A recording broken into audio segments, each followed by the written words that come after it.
And it came to pass, when Pharaoh had let the people go, that Elohim led them not through the way of the land of the Palestine, though that was near. For Elohim said, Lest perchance the people repent when they see war, and they return to Mitzrayim. But Elohim led the people about through the way of the wilderness of the Red Sea, and the children of Yasharel went up harnessed out of the land of Mitzrayim. And Moshe took the bones of Yosef with him, for he had straitly sworn the children of Yasharel, saying, Elohim will surely visit you, and you will carry up my bones away hence with you. They took their journey from Sukkot and encamped in Etham, in the edge of the wilderness. And Yahweh went before them by day in a pillar of cloud to lead them in the way, and by night in a pillar of fire to give them light, to go by day and night. He took not away the pillar of the cloud by day, nor the pillar of fire by night from before the people.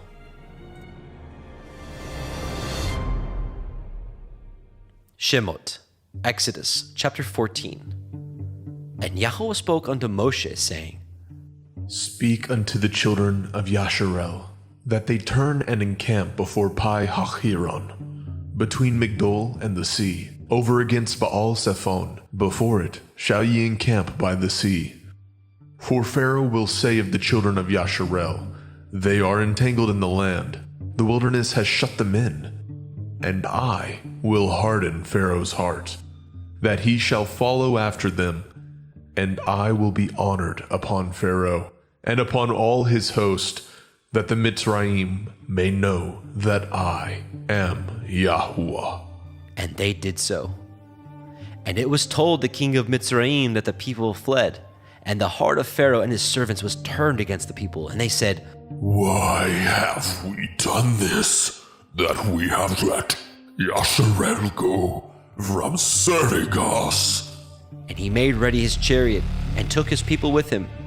And he took 600 chosen chariots, and all the chariots of Mitzrayim, and captains over every one of them. And Yahweh hardened the heart of Pharaoh, king of Mitzrayim, and he pursued after the children of Yasharel. And the children of Yasharel went out with a high hand. But the Mitzrayim pursued after them, all the horses and chariots of Pharaoh, and his horsemen, and his army, and overtook them encamping by the sea, beside Pi Hachiroth, before Baal Zephon. And when Pharaoh drew nigh, the children of Yasharel lifted up their eyes, and behold, the Mitzrayim marched after them, and they were sore afraid. And the children of Yasharel cried out unto Yahweh. And they said unto Moshe, Because there were no graves in Mitzrayim, have ye taken us away to die in the wilderness? Wherefore have you dealt thus with us, to carry us forth out of Mitzrayim? Is not this the word that we did tell you in Mitzrayim, saying, Let us alone, that we may serve the Mitzrayim? For it had been better for us to serve the Mitzrayim, than that we should die in the wilderness. And Moshe said unto the people, Fear ye not, stand still, and see the Yeshua of Yahweh, which he will show you today.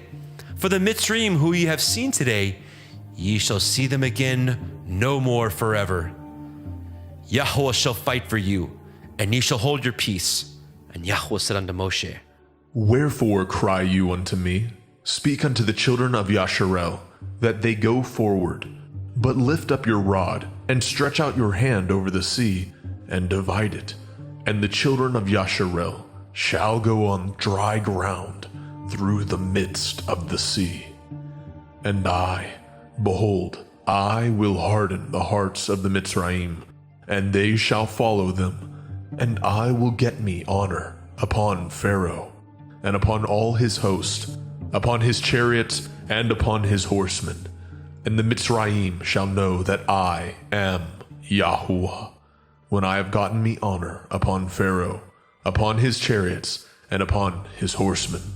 And the angel of Elohim, which went before the camp of Yasharel, removed and went behind them. And the pillar of the cloud went from before their face and stood behind them. And it came between the camp of the Mitzrayim and the camp of Yasharel. And it was a cloud and darkness to them, but it gave light by night to these, so that the one came not near the other all night. And Moshe stretched out his hand over the sea, and Yahweh caused the sea to go back by a strong east wind all that night. and made the sea dry land, and the waters were divided. And the children of Yashar'el went into the midst of the sea upon the dry ground, and the waters were a wall unto them on their right hand and on their left.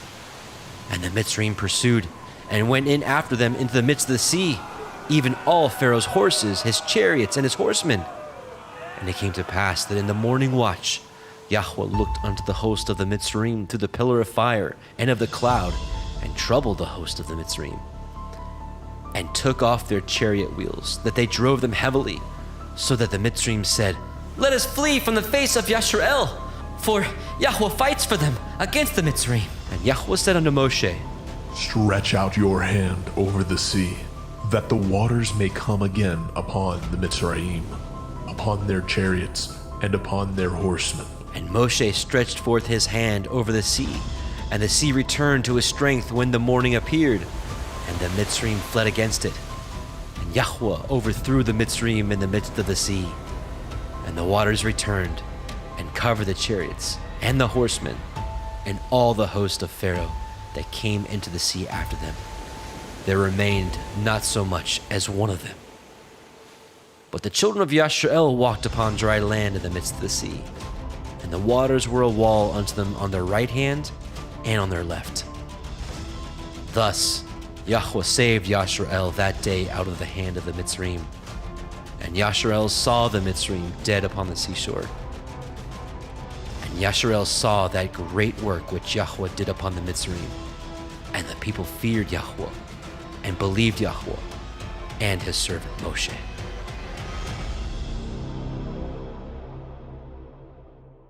Shemot, Exodus, chapter 15. Then sang Moshe and the children of Yashar'el this song unto Yahweh, saying, I will sing unto Yahweh, for he has triumphed gloriously.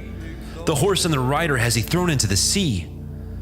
Yah is my strength and song, and he has become my Yeshua.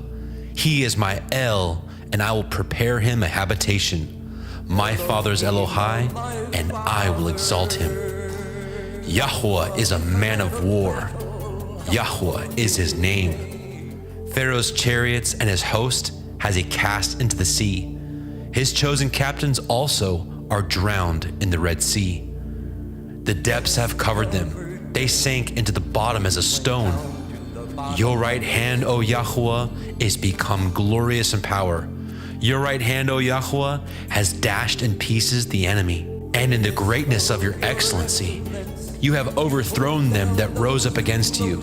You sent forth your wrath, which consumed them as stubble. And with the blast of your nostrils, the waters were gathered together. The flood stood upright as a heap, and the depths were congealed in the heart of the sea. The enemy said, I will pursue, I will overtake, I will divide the spoil. My lust shall be satisfied upon them. I will draw my sword, my hand shall destroy them. You blew with your ruach, the sea covered them. They sank as lead in the mighty waters. Who is like unto you, O Yahweh, among the Elohim? Who is like you, glorious in holiness, fearful in praises, doing wonders? You stretched out your right hand, the earth swallowed them. You and your mercy have led forth the people which you have redeemed. You have guided them in your strength unto your holy habitation. The people shall hear and be afraid. Sorrow shall take hold on the inhabitants of Pelesheth. Then the dukes of Edom shall be amazed, the mighty men of Moab, trembling shall take hold upon them. All the inhabitants of Canaan shall melt away. Fear and dread shall fall upon them by the greatness of your arm. They shall be as still as a stone, till your people pass over, O Yahweh, till the people pass over which you have purchased. You shall bring them in and plant them in the mountain of your inheritance, in the place, O Yahweh, which you have made for you to dwell in the sanctuary, O Adonai, which your hands have established. Yahweh shall reign forever and ever. For the horse of Pharaoh went in with his chariots and with his horsemen into the sea, and Yahweh brought again the waters of the sea upon them. But the children of Yasharel went on dry land in the midst of the sea. And Miriam, the prophetess, the sister of Aharon, took a timbrel in her hand, and all the women went out after her with timbrels and dances. And Miriam answered them, Sing ye to Yahweh, for he has triumphed gloriously. The horse and his rider has he thrown into the sea. So Moshe brought Yasharel from the Red Sea, and they went out into the wilderness of Shur. And they went 3 days in the wilderness and found no water. And when they came to Marah, they could not drink of the waters of Marah, for they were bitter. Therefore, the name of it was called Marah. And the people murmured against Moshe, saying, What shall we drink? And he cried unto Yahweh. And Yahweh showed him a tree, which, when he had cast into the waters were made sweet.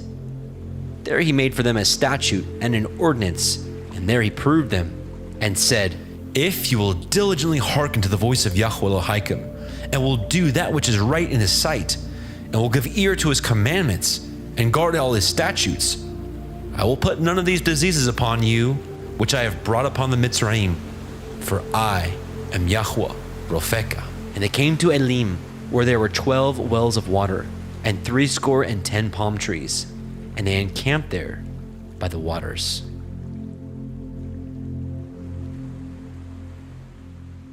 Shemot, Exodus, chapter 16. And they took their journey from Elim, and all the assembly of the children of Yasharel came unto the wilderness of Sin, which is between Elim and Sinai, on the 15th day of the 2nd month after their departing out of the land of Mitzrayim. And the whole assembly of the children of Yasharel murmured against Moshe and Aharon in the wilderness. And the children of Yasharel said unto them, Would to Elohim we had died by the hand of Yahuwah in the land of Mitzrayim, when we sat by the flesh pots, and when we did eat bread to the full. For ye have brought us forth into this wilderness to kill this whole assembly with hunger. Then said Yahweh unto Moshe, Behold, I will rain bread from heavens for you, and the people shall go out and gather a certain rate every day, that I may prove them, whether they will walk in my Torah or no.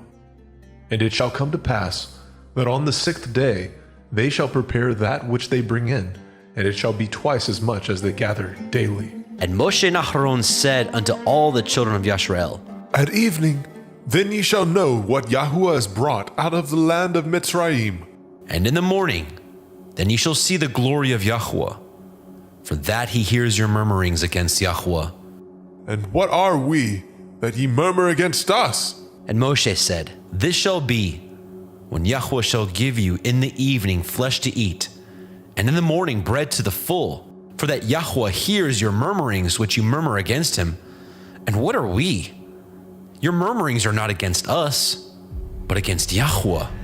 And Moshe spoke unto Aharon, Say unto all the assembly of the children of Yasharel, Come near before Yahweh, for he has heard your murmurings. And it came to pass, as Aharon spoke unto the whole assembly of the children of Yasharel, that they looked toward the wilderness, and behold, the glory of Yahweh appeared in the cloud. And Yahweh spoke unto Moshe, saying, I have heard the murmurings of the children of Yasharel. Speak unto them, saying, At evening ye shall eat flesh, and in the morning ye shall be filled with bread, and ye shall know that I am Yahuwah Elohim. And it came to pass that at evening the quails came up and covered the camp, and in the morning the dew lay round about the host.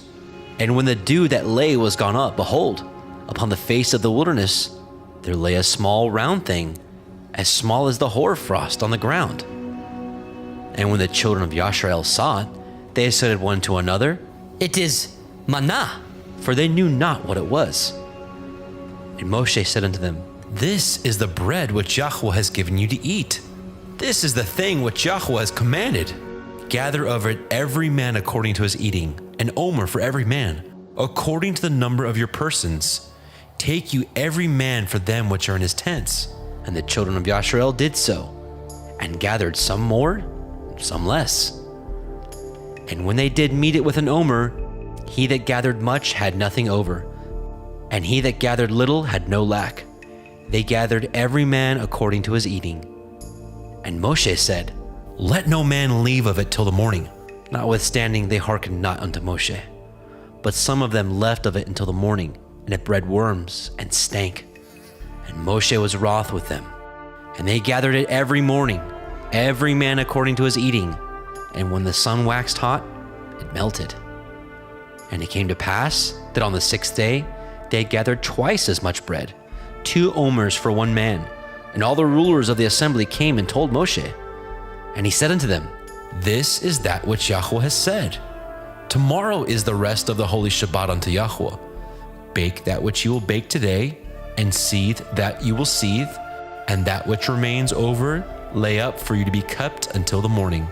And they laid it up till the morning as Moshe bade, and it did not stink, neither was there any worm therein. And Moshe said, "Eat that today, for today is a Shabbat unto Yahweh. Today you shall not find it in the field. 6 days shall ye gather it, but on the 7th day, which is the Shabbat, in it there shall be none." And it came to pass that there went out some of the people on the 7th day for to gather, and they found none. And Yahweh said unto Moshe, How long refuse ye to guard my commandments and my Torah? See for that Yahuwah has given you the Sabbath. Therefore, he gives you on the 6th day the bread of 2 days. Abide ye every man in his place. Let no man go out of his place on the 7th day. So the people rested on the 7th day. And the house of Yasharel called the name thereof manna.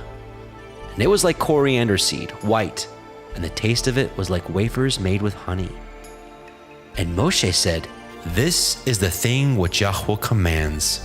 Fill an omer of it to be kept for your generations, that they may see the bread wherewith I have fed you in the wilderness, when I brought you forth from the land of Mitzrayim." And Moshe said unto Aaron, "Take a pot, and put an omer full of manna therein, and lay it up before Yahweh, to be kept for your generations. As Yahweh commanded Moshe, so Aaron laid it up before the testimony to be kept. And the children of Yasharel did eat manna 40 years, until they came to a land inhabited. They did eat manna until they came unto the borders of the land of Canaan.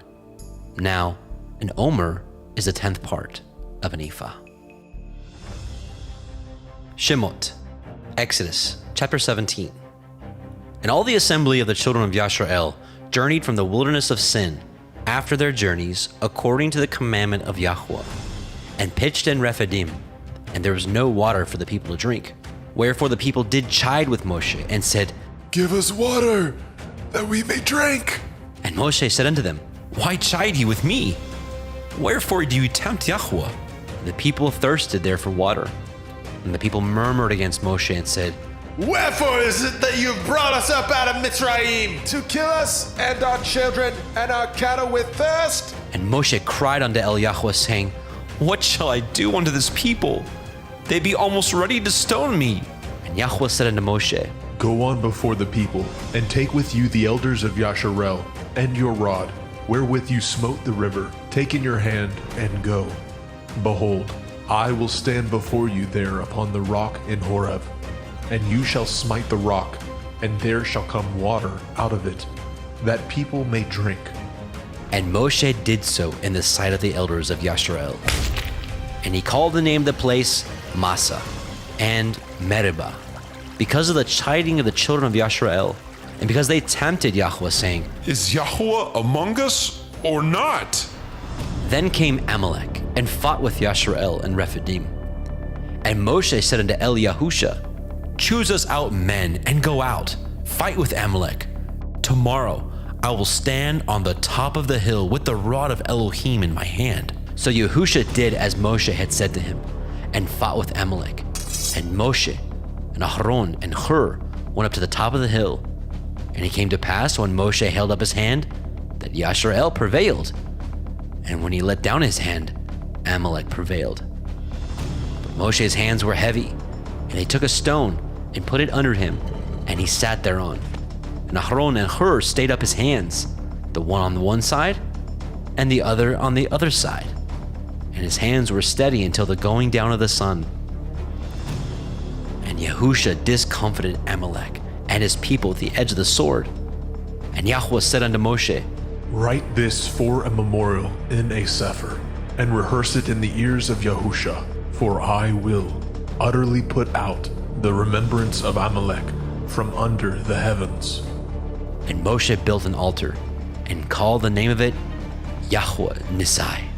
For he said, Because Yah has sworn that Yahweh will have war with Amalek from generation to generation.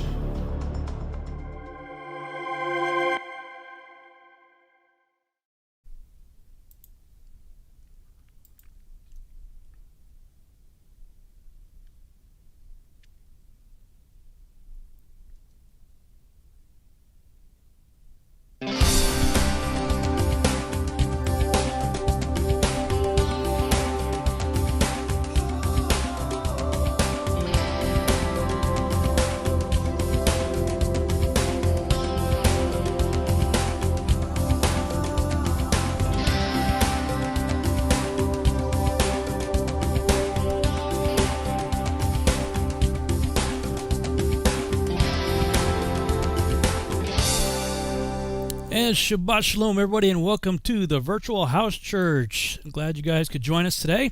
If you are new here to the Virtual House Church, you can go to our website, virtualhousechurch.com.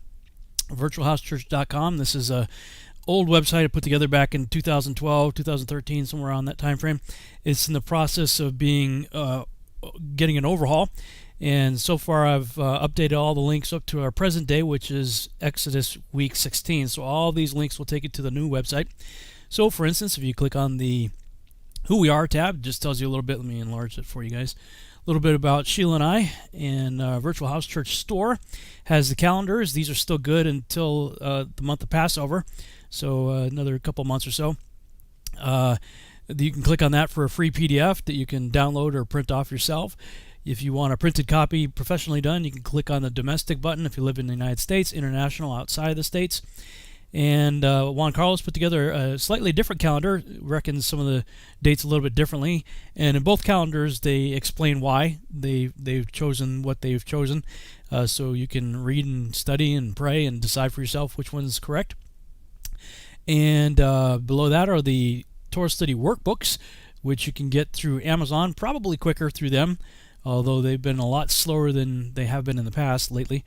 And you can get them cheaper if you go through us. I am currently up to date with all of my orders, so if you've placed an order and you haven't received it yet, just be patient. It's in the mail. Mailed everything out last week, so we are up to date on all of our orders. If you'd like to get it instantaneously, you can click on the PDF versions of them right there. And below that is the Ephraim Awakening DVD-ROM that contains all the resources you see right there on the screen. So lots of stuff for you to take advantage on that one disc. Our statement of faith, well, it's just what it sounds like. That's what we believe here at the Virtual House Church. Coming Out of Babylon is a page I specifically made for new people. People who, first of all, what does it mean to come out of Babylon? A little bit of history of what that meant to me and why I started this website, and the first broadcast we did back in 2010, if you can believe that, all the way back then. 21 years ago, a little over 20 years ago. Excuse me, a little over 10 years ago. Sorry. Let's see. Other videos that you can see here, books, tons and tons of stuff. Just lots of resources, as you can see. A lot of videos here for you to check out. You could spend the better part of a month probably just on this page alone. And then, of course, I recommend the books that you see there. You click on them, and it will take you to how you can order them if you're interested. Let's see, below that, Torah Fellowship. That takes you to this page right here, which takes a few seconds to load, so just give it a few seconds there to do its thing. But it loads an app that 119 Ministries put together where people who are doing what we're doing here today have decided to put themselves on the map. And wherever you are in the world, let's see, let's go over, we'll go to Spain this time. And Sevilla, I've been there. Well, it's just south of Sevilla. I've been there. Inez, I'm not sure if I pronounced that right, Strickland. That's how it works. You just click on one of those little tabs and it will tell you the person and some contact information for how you can reach out and, hopefully get together with them maybe. So that could be a valuable resource for you. Many times people who come here for the first time, they are tempted to quote Paul to try to say what we're doing here is wrong. Let me just say first and foremost that all of the hosts here at the Virtual House Church, we all love Paul. We love Paul. We accept Paul as a legitimate apostle and Holy Spirit-inspired author of Scripture, as even Peter testified that he considered Paul's writings to be Scripture. So we love Paul. But there are certain, let's say, frequently asked questions or comments that people make regarding something that Paul wrote, which I contend you shouldn't read or quote a single line that Paul wrote until you thoroughly understand what Paul read, studied, and likely had memorized. Once you do that, you'll have a better understanding of what Paul's talking about. So there's a bunch of blogs here, sort of frequently asked questions and issues dealing with Paul. We've even got an entire page dedicated just to the book of Galatians. Are you really a foolish Galatian for trying to obey Yahuwah? No, not at all. But this will go into a lot more detail on that. Hebrew calendars, again, that's a separate page just specifically for the calendars, which will be updated when we have the new ones. But you'll notice that the right side of the screen populated with some new resources here, so you can do keyword searches on the website. Yahuwah's Love Letter, Psalm 91, audio, both will be a blessing to you if you have not heard them before.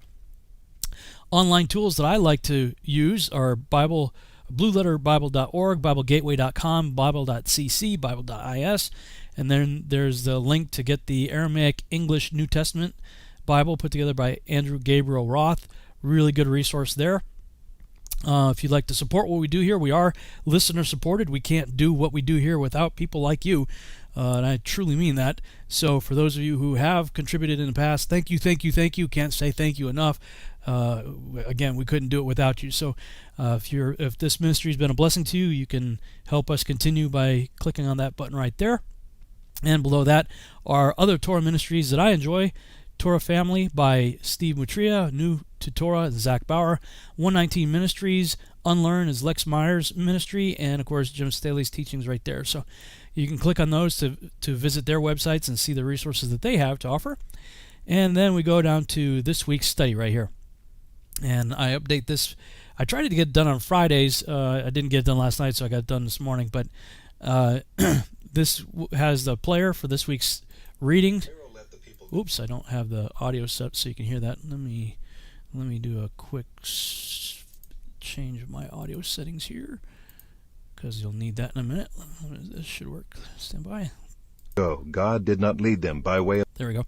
So you can have the scriptures reading be read to you from Exodus and the prophets and the New Testaments. And then below that is the Parsha in 60 seconds. That's a Hebrew word for study, and there's a ministry out there that distills the Torah portion down to 60 seconds. Really cool. Right below that is the live stream that we're doing right now, which will be archived here and stay here for the entire week until I update this page for next week's study. And then finally, click on this page right here. That button takes you to the current week's study. In this case, it's week 16, Bishalak, which means when he sent or let go. If you're viewing this on a computer, this website is best viewed on a computer. If you're viewing it on a mobile device, it's like a tablet or a cell phone, you can click on this, and it takes you to a different version of the site that reformats itself, so you can view it like this on a cell phone, for instance, or perhaps like this on a tablet, whatever. So just another way to view the site if you're on a mobile device. Going back to the computer one, again, here's the scriptures. It takes you to Bible Gateway if you click on those. And let's go ahead and play the Parsha in 60 seconds. We'll get started here.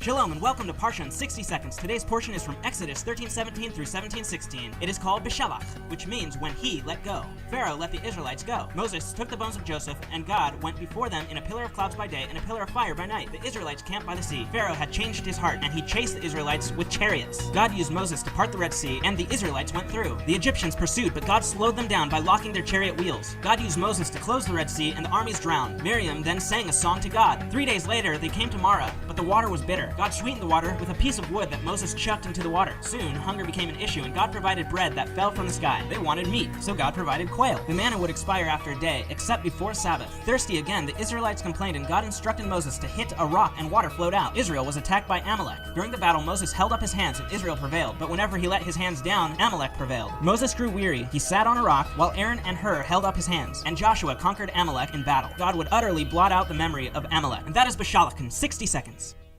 There you go. There's the Torah portion distilled down to 60 seconds. As you can tell, there's a lot going on, a lot to cover in this week's study for sure. And in the past, we've done in-depth studies from, you can listen to the archive from 2013, watch the video from 2014, which is interesting. I just posted something about the Book of Eli this week. It's without even realizing that this week's Torah portion, at least back in 2013-14, that I talked about it. But I saw a commentary on the Book of Eli, which I posted on Facebook just a couple of days ago. Interesting that just popped up again in this week's Torah portion. Below that is the 2017 broadcast that we did with Now You See TV, and then again we have the broadcast we're doing right now. Here's the study done by the Way Biblical Fellowship by JP and Charlie, so you can check out their study there. I recommend you print off and download all of these every week. And study them. These are the studies put together by Ardell from YourLivingWaters.com.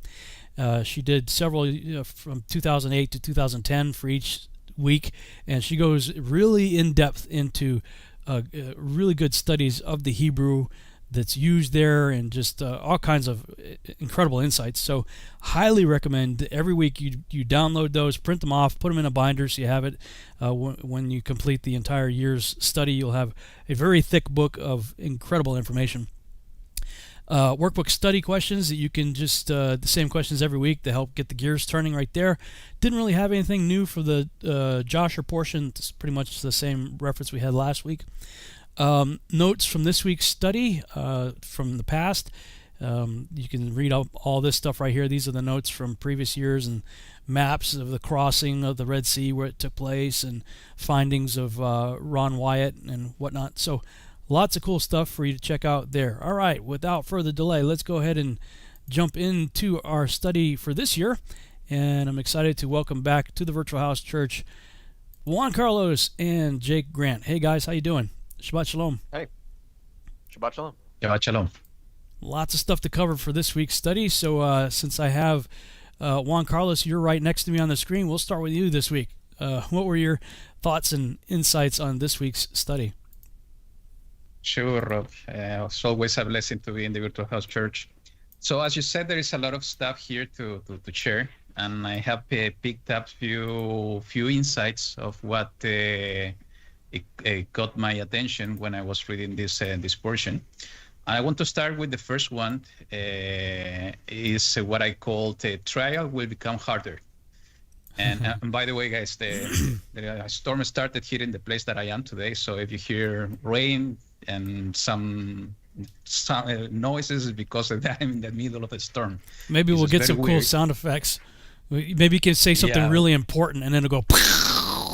When the sea is departing and parting itself, right. Maybe we'll have some sounds inside. Right on. We'll get some sound effects with this broadcast.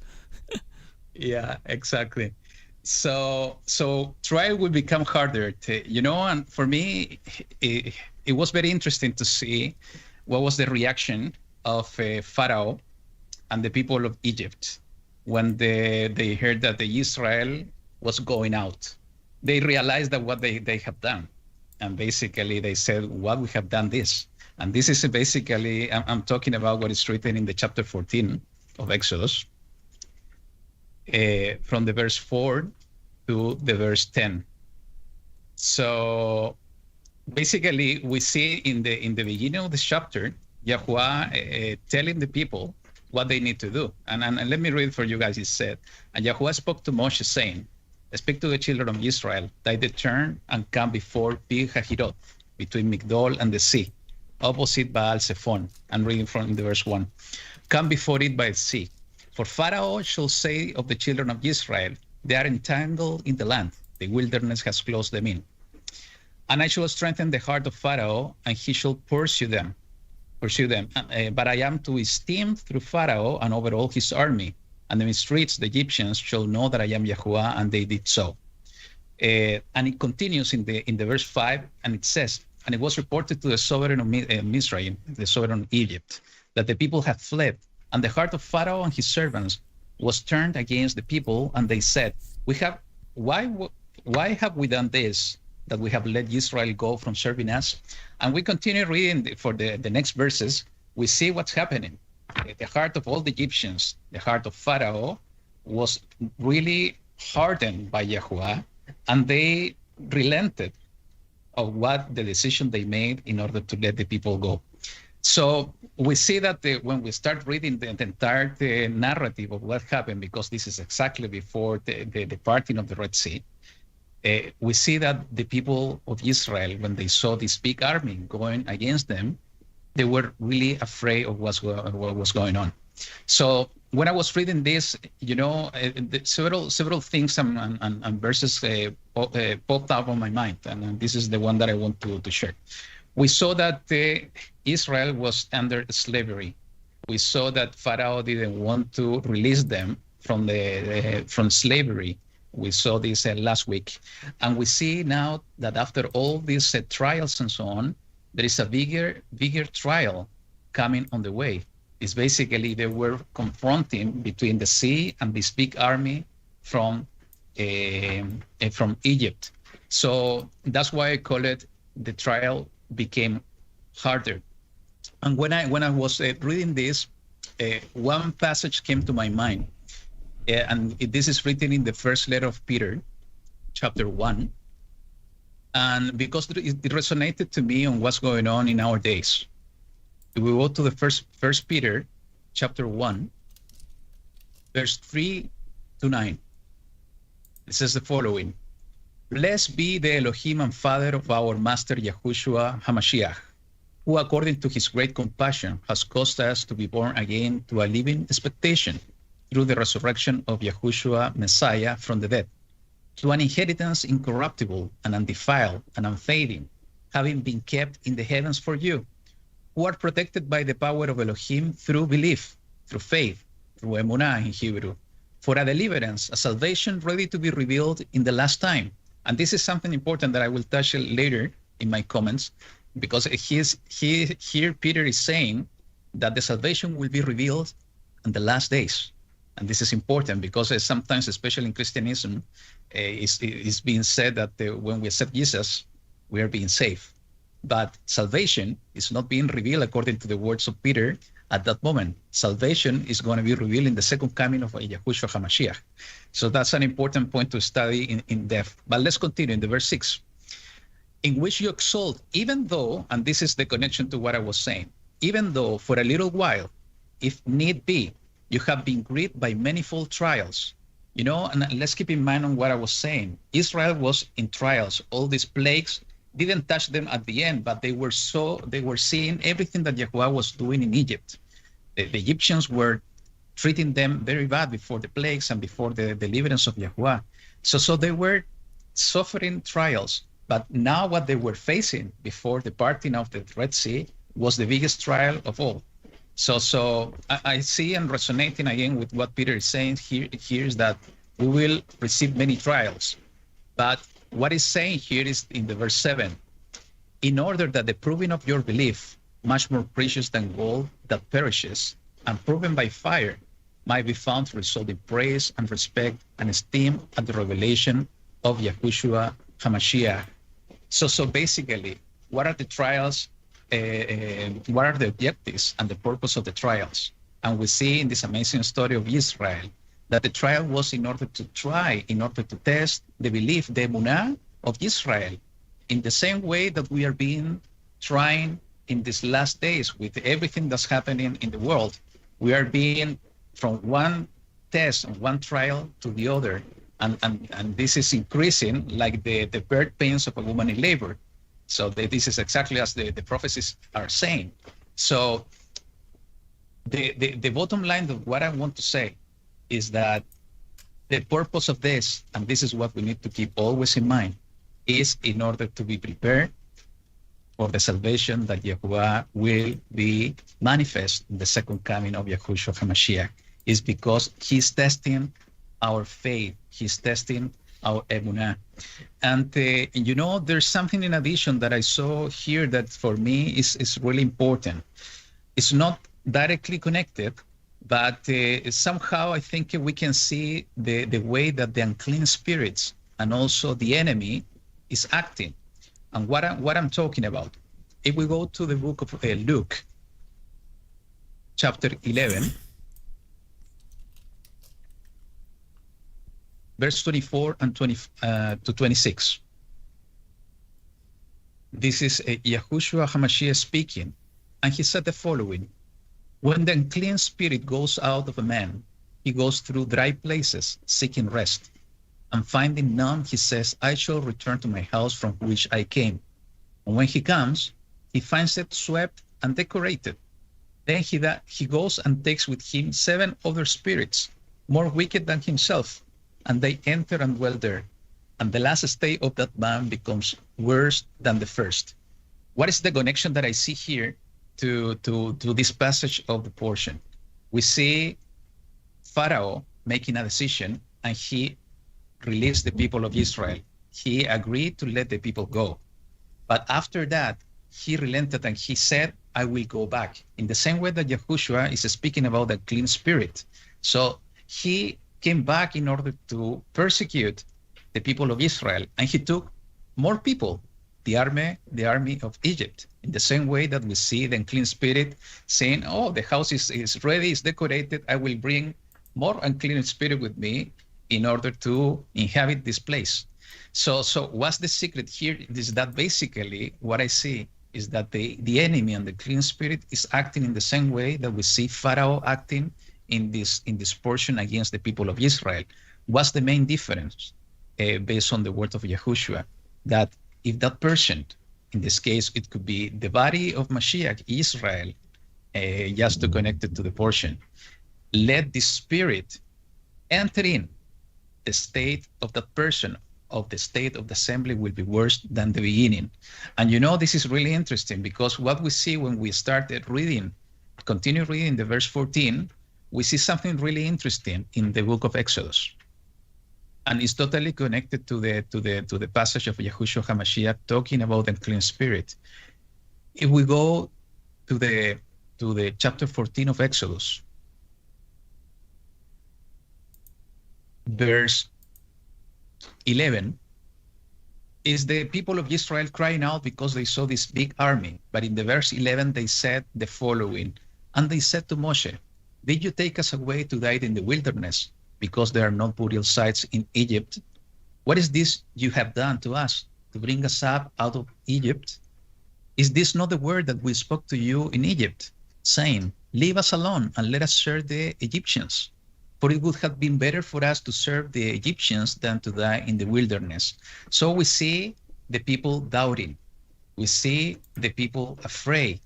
And we see the people in the same way that connected to the clean spirit of Yahushua was speaking about, almost opening the door and trying to go back to Egypt, remembering in the way that we're living in their past state. So, but what happened? And this is something important that we need to remind all the time, and I was sharing, I think, last week about this, is that we need to keep silent before Yahuwah, and this are the words of Moses in the verse 13, and we need to wait of the deliverance of Yahuwah. No matter that we are afraid because everything is falling down around us, we need to keep our confidence and our trust in Yahuwah, and we need to act according to that faith, no matter that we can be totally afraid, because this is normal, it's part of our emotions. This is what happened to Israel, it's what could happen to us. We need to keep strong, and we need to stand in the rock that is Yahushua HaMashiach. And this is basically faith in action. And we see a lot of faith in action here in this passage. And actually, and I don't know, maybe Jake, you have the chance to read the book of Yasher on this. I remembered I heard many years ago a Jewish rabbi, talking about the story of what happened before the parting of the Red Sea. And I think in the book of Yasher is mentioning something about this. What they're saying, and I found it really interesting, that's why I want to share. They were saying that before the parting of the Red Sea, there are 4 groups that that were formed, and they had 4 opinions basically in each one of those groups. The first group, when they saw this army of Egypt, they said, no, we need to fall down to the sea and we need to die, because it's better to die jump into the sea than being killed by the Egyptians.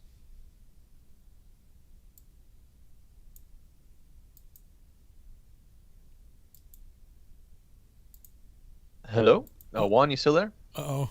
I think looks like he locked up. Juan, can you hear us? If you can hear us, you are locked up. Must have had that lightning strike happen we were talking about earlier. Yeah, it could be. Well, at least he wasn't in an embarrassing position when he froze up. Yeah, that's a good look for him right there. That's a good that's a good profile picture, actually. I was looking up in Jasher. I was trying to find the chapter he was talking about. Trying to find. I'm looking here in Jasher chapter 80 right now.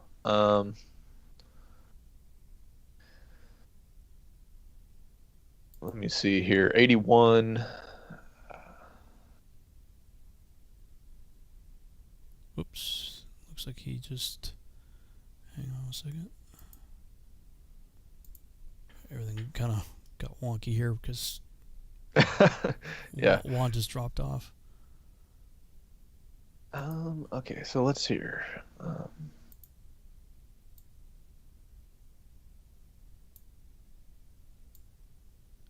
Yeah, I didn't see... well, I had posted chapter 80 a while back on Josher. But yeah, I'm going through. I'm trying to find...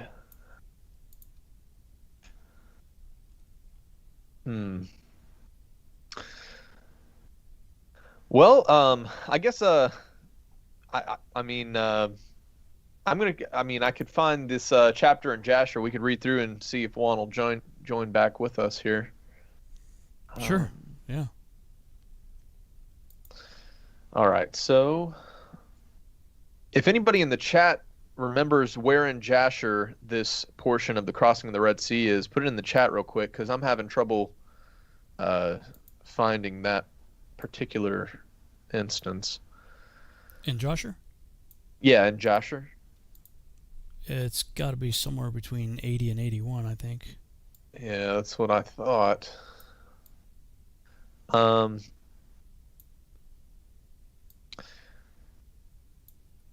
So I did have one comment, in terms of something that happened last week and what our previous tour portion's topic was on, and I find it really interesting, the timing of all this. But have you heard about the news? Of course, a lot of people have probably had it pop up on their phone at least once, but the whole GameStop, all the people challenging the stock market short positions. Yeah, I've seen stuff, but I don't know I don't know anything about it. I've just seen people passing around stuff talking about it. But so can you tell me what that's about? Like, I don't really. Yeah. So let me set it up for you guys, and why I'm kind of bringing this up and why I think it's interesting is in our previous tour portion, we had the spoiling of Egypt, and we had all of the Israelites go and ask of their Egyptian neighbors gold and silver, and it was in this way that Yah spoiled the Egyptians when they came out. And they had all that gold for, building the tabernacle and building all the, and a golden calf, unfortunately. But the thing I found interesting just in the time frame was we have had in just this past week another rendition of what I would consider a spoiling of the Egyptians, so to speak. And the way that this happened in this past week was there was this Reddit forum, which were all these people that were bouncing ideas on investing in stock and just the everyday lay person, free market type adventure capitalist, people want to put their spare cash into something. Well, this Reddit forum blew up, and they happened to all be focusing on shorted stocks And what happened was you had all these everyday people buy into a stock that had been over 130% shorted by big institutions and hedge funds. And what happened was when they short it, it basically forces them to have to buy into the stock if the stock starts to go up, so that they, negate the risk. But whenever all these people all of a sudden funneled all of their extra dollars right into this GameStop stock, it shot to the moon in terms of price, and there was this massive redistribution of wealth from the corporate world, the hedge fund, the big billionaire world, who were playing a rigged game of the stock market, and all of these everyday people that were part of this Reddit forum, they got a bunch of returns from this investment. And the reason I'm bringing this up is that the Robinhood thing? Was that what it was? Yes. Okay. Yes. So the way people were buying it was through Robinhood, and of course, there's more drama coming out with them limiting people's ability. But the reason I wanted to point this out is it was almost like there was this a spoiling of Egypt, so to speak, in this instance, and it's really closely paralleled with this Torah portion we just read about the Israelites spoiling Egypt. And things like this happen, but I just found the timing interesting. But it made me ask the question, if there is a greater exodus, right? Is there going to be a greater spoiling of Egypt? And could it be, in an instance like this, where the everyday person starts to call the corruption and the bluff of the current financial system, and they figure stuff out like this out, the shorting of stocks and how it's, a rigged game. And if everybody band together and invested, then, there's a spoiling of Egypt, so to speak. So I wanted to mention that because I found that really, kind of interesting just in terms of our Torah portion and the massive redistribution of wealth in our Torah portion and what happened this last week. Okay, so I found in Jasher the portion okay, so here it is, Jasher chapter 81, and it says, I'm going to start in verse, all right, let me see here. Jasher 81, you said?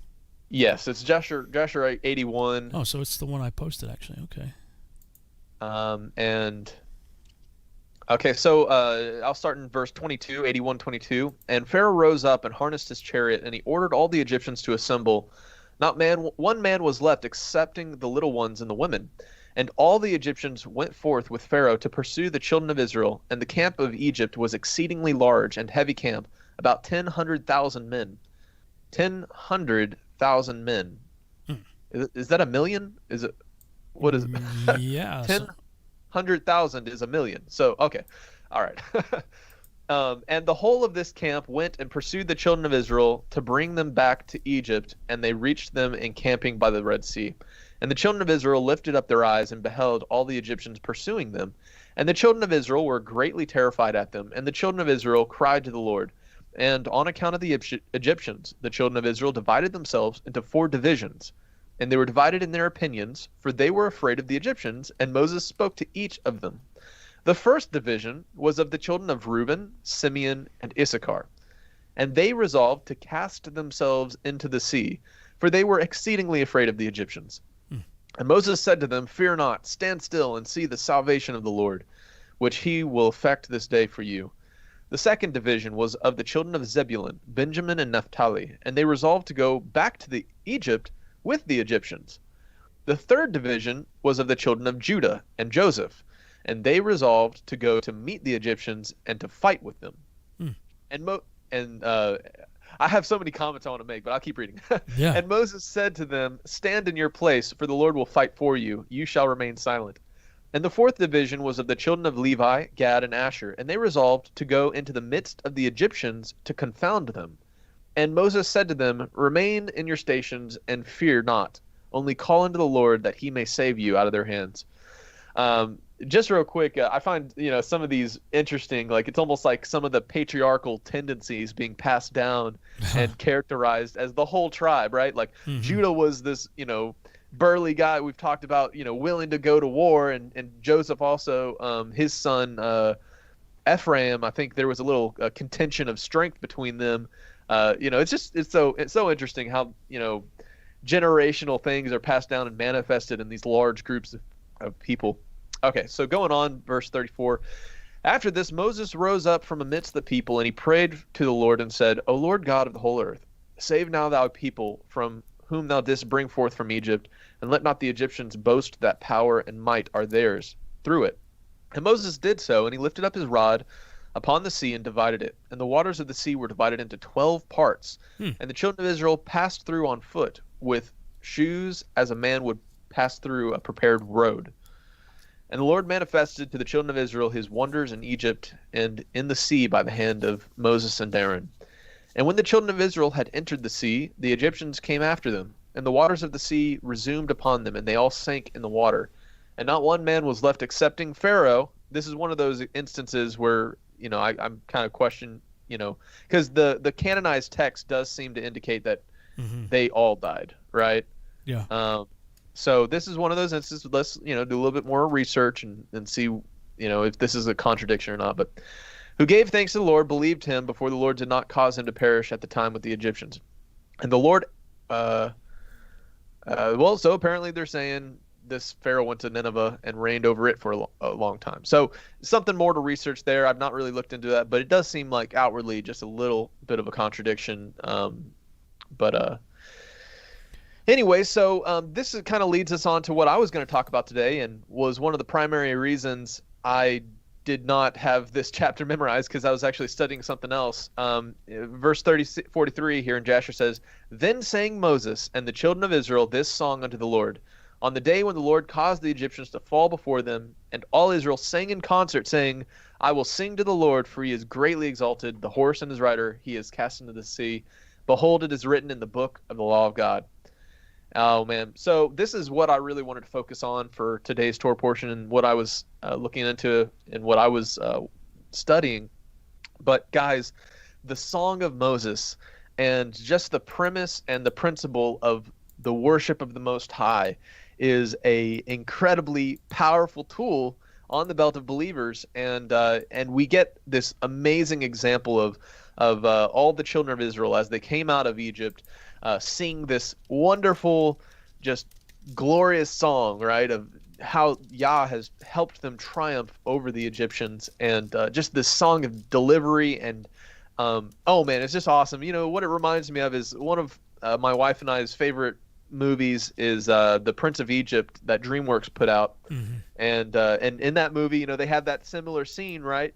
I think the big Song of Moses in that song was When You Believe by Mariah Carey and Whitney Houston, right? they just made their own version. But this song of the people that they sang when they came out of Egypt is something that is mentioned later on in the book of Revelation, chapter 15.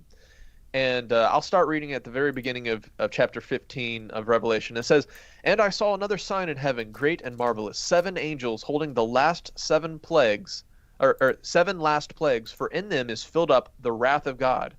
Now, just a reminder, remember the children of Israel only had to deal with the first 3 plagues there in the land of Goshen, but it does say that after that third plague, that plagues weren't falling on the children of Israel there in Goshen as long as they were obeying what they were told by Moses. So it's interesting that there's 7, last plagues. That's another parallel we have with the Exodus account. Continuing on, and I saw it as it were a sea of glass mingled with fire, and them that had gotten the victory over the beast and over his image and over his mark and over the number of his name stand on the sea of glass, having the harps of God. All right, we're about to get musical here. And they sing the song of Moses, the servant of God, and the song of the Lamb, saying, Great and marvelous are thy works. Yahuwah God Almighty, just and true are thy ways, thou King of saints. Who shall not fear thee, O Lord, and glorify thy name? For thou only art holy. For all nations shall come and worship before thee, for thy judgments are made manifest. So, man, this is a big call out here to this portion that we're reading through, Beshalach and the Song of Moses. Now, there are actually two songs attributed to Moses in the Torah. The song that's found in Deuteronomy is a little bit more depressing. It's a lot more depressing. It's a lot more depressing, yeah. And this is a significant thing, and it shows us that the people in the book of Revelation, they were singing this Song of Moses that is found here in Exodus. And first of all, if all of that stuff is not important for us, and whatever, let's just not worry about it, then why is it that they know the Song of Moses and they're singing the Song of Moses along with the Song of the Lamb? And so, bringing this topic up, maybe we should read through the Song of Moses. I'm going to be tempted to sing-song it through, but do it. Do it. Do it. Let's go through and find out. You can't tease us like that, dude. Oh man. Okay, I'll give it a shot. If it gets terrible, we'll just keep. Okay. And so the Song of Moses is in chapter 15 of Exodus, and it goes like this: Then Moses and the people of Israel sang this song to the Lord, saying, here we go. I will sing to the Lord, for he has triumphed gloriously. The horse and his rider he is thrown into the sea. Yahuwah is my strength and my song, and he has become my salvation. This is my God, and I will praise him, the Father's God, and I will exalt him. Yahuwah is a man of war, Yahuwah is his name. Pharaoh's chariots and his host he cast into the sea, and his chosen officers were sunk in the Red Sea. The floods covered them, and they went down in the depths like a stone. Your right hand, O Yahuwah, glorious in power. Your right hand, O Yahuwah, shatters the enemy. In the greatness of your majesty, you overthrow your adversaries. You send out your fury, it consumes them like stubble. At the blast of your nostrils, the waters pile up. The flood stood up in a heap. The deeps congealed in the heart of the sea. The enemy said, I will pursue, I will overtake. I'll divide the spoil, my desire shall have its fill of them. I'll draw my sword, my hand shall destroy them. You blew your wind, and the sea covered them. They sank like lead in the mighty waters. Who is like you, O Yahuwah, among the gods?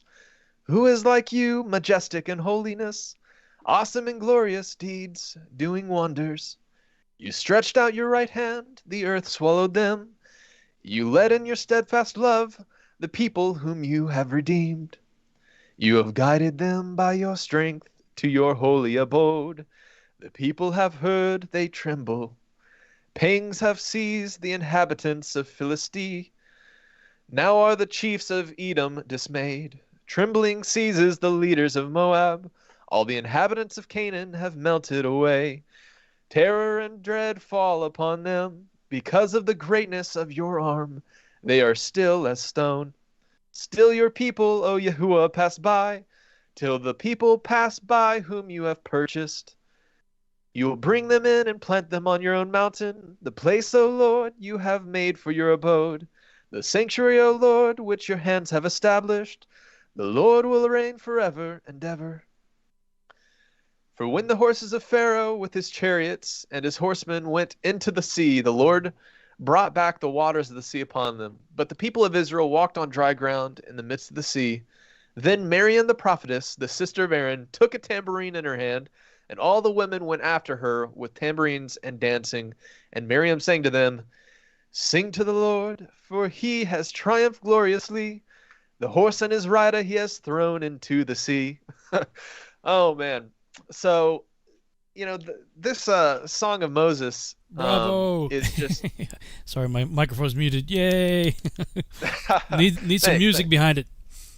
Yeah. Well, I have to work on a little melody for that. Yeah.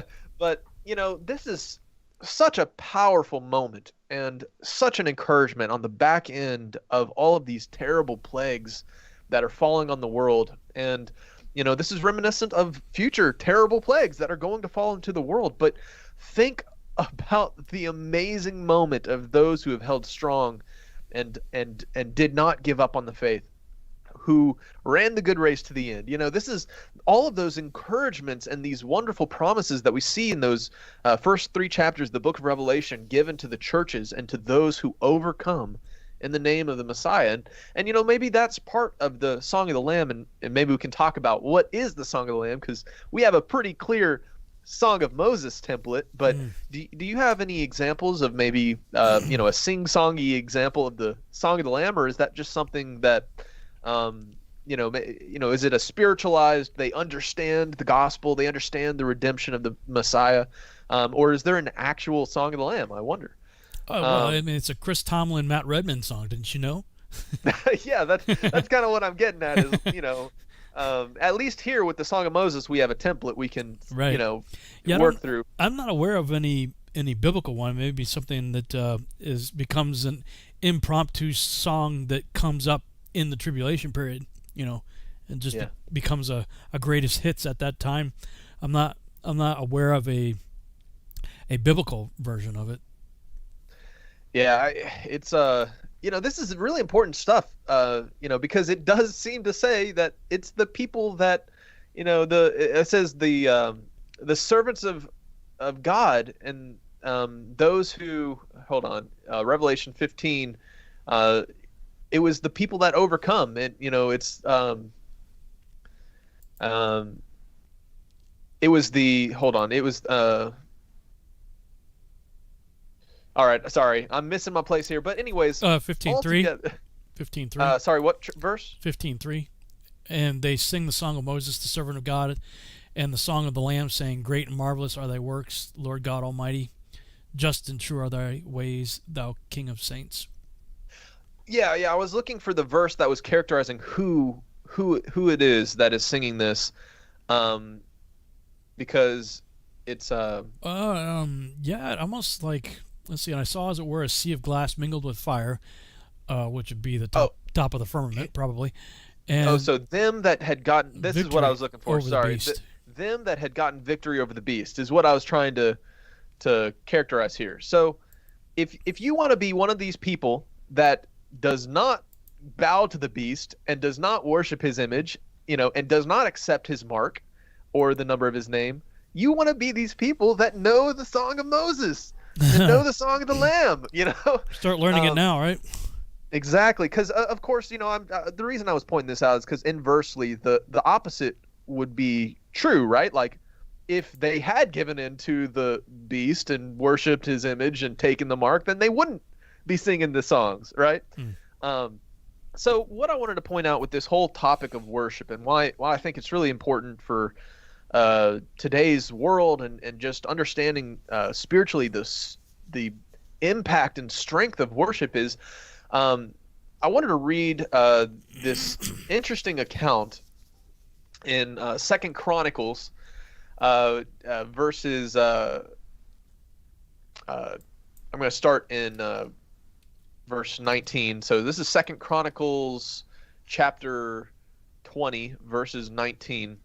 And this is there's a big war, a battle coming up to challenge King Jehoshaphat, and in verse 19 starts off, and the Levites, the children of the Kohathites, and of the children of the Korites, stood up to praise Yahuwah God of Israel with a loud voice on high.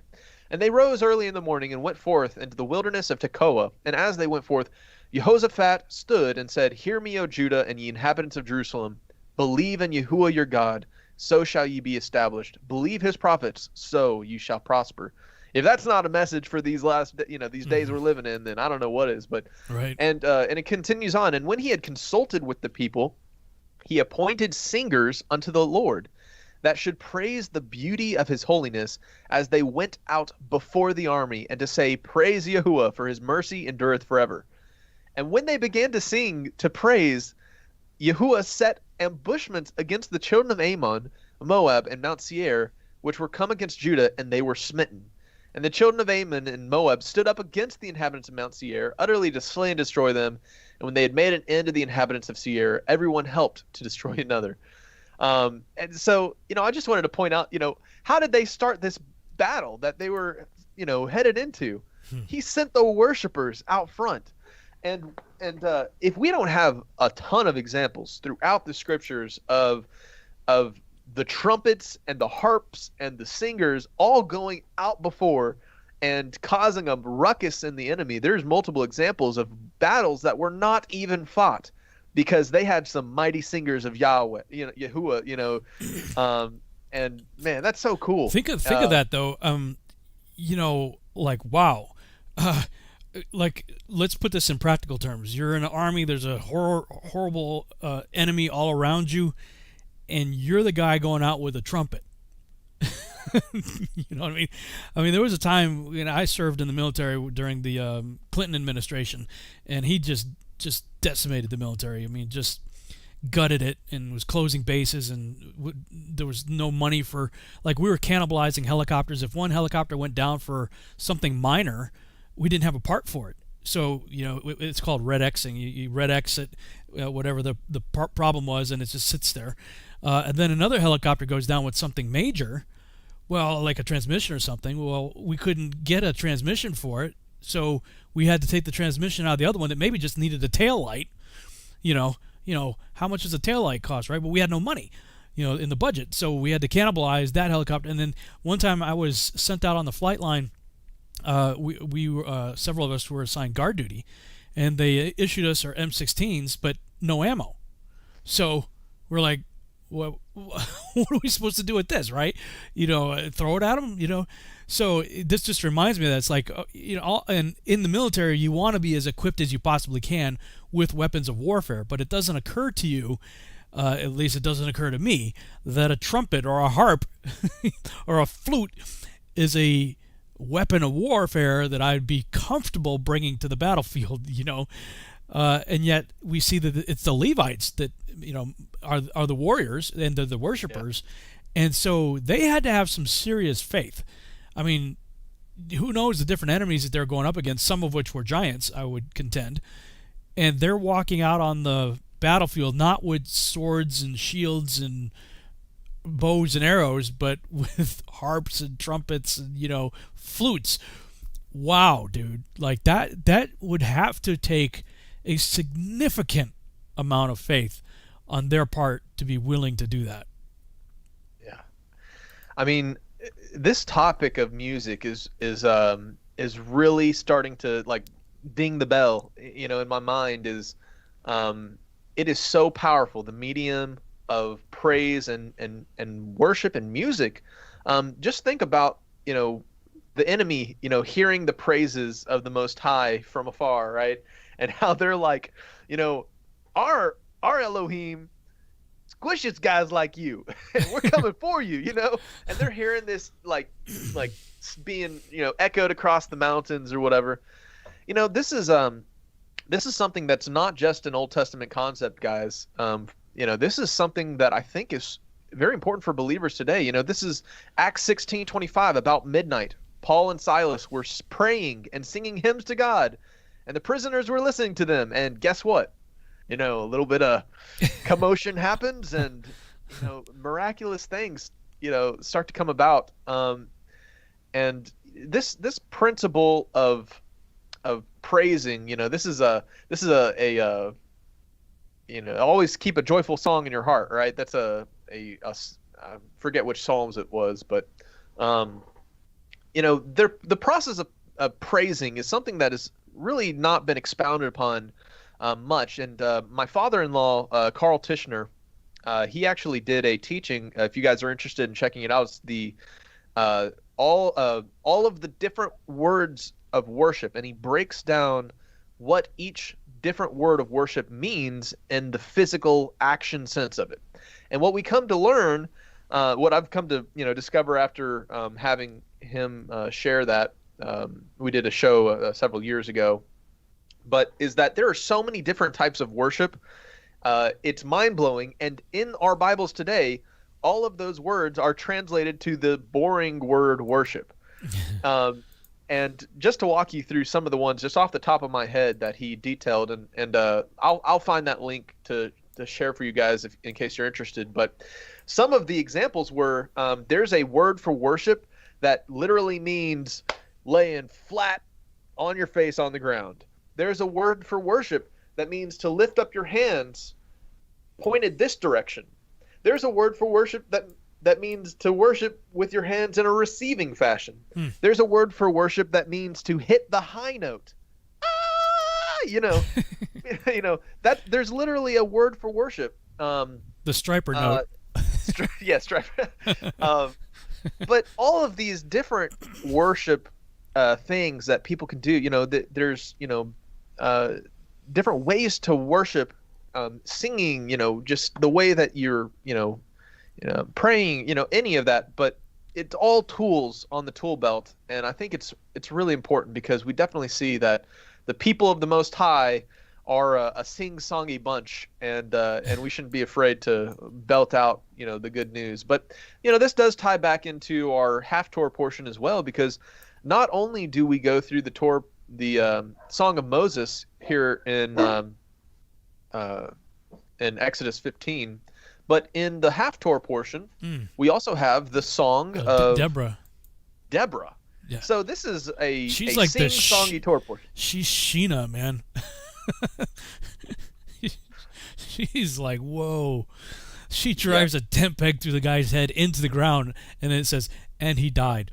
Oh, duh. No kidding. Yeah. So, I really wanted to focus on this musical aspect of our Torah portion this week. Let me read through this Song of Deborah and Barak.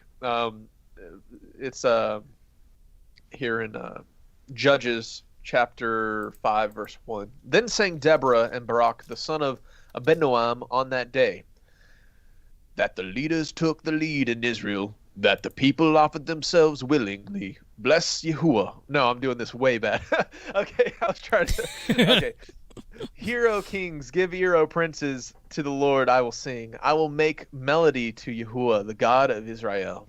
Yahuwah, you went out from Seir. When you marched from the region of Edom, the earth trembled and the heavens dropped. Yes, the clouds dropped water. The mountains quaked before Yahuwah, even Sinai before Yahuwah, the God of Israel. In the days of Shamgar, son of Anath, in the days of Jael, the highways were abandoned. Travelers kept to the byways. The villagers ceased in Israel. They ceased to be until I arose. I, Deborah, arose as a mother in Israel. When new gods were chosen, when war was in the gates, was shield or spear to be seen among 40,000 in Israel. My heart goes out to the commanders of Israel, who offered themselves willingly among the people. Bless the Lord. Tell of it, you who ride on white donkeys, you who sit on rich carpets, and you who walk by the way, to the sound of musicians at the watering places, where they repeat the righteous triumphs of Yahuwah, the righteous triumphs of his villagers in Israel. Then down to the gates marched the people of Yahuwah. Awake, awake, Deborah, awake, awake, break out in song. Arise, Barak, lead away your captives, O son Abinoam. Then down marched the remnant of the noble. The people of Yahuwah marched down for me against the mighty. From Ephraim, their root, they marched down into the valley. Following you, Benjamin, and your kinsmen. From Machir marched down the commanders, and from Zebulun rose those who bear the lieutenant's staff. The princes of Issachar came with Deborah, and Issachar faithful to Barak. Unto the valley they rushed at his heels. Among the clans of Reuben they were great searchings of heart. Why did you sit still among the sheepfolds, and hear the whistling for the flocks? Among the clans of Reuben they were great searchings of heart. Gilead stayed beyond the Jordan, and Dan, why did he stay with the ships? Asher sat still at the coasts of the sea, staying by his landings.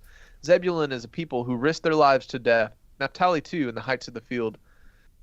The king came, they fought the kings of Canaan. At Tanakh, by the waters of Megiddo, they got no spoils of silver. From heaven the stars fought, and from their courses they fought against Sisera. The torrent of Kishon kept them away, and the ancient torrent, the torrent Kishon, marched on my soul with might.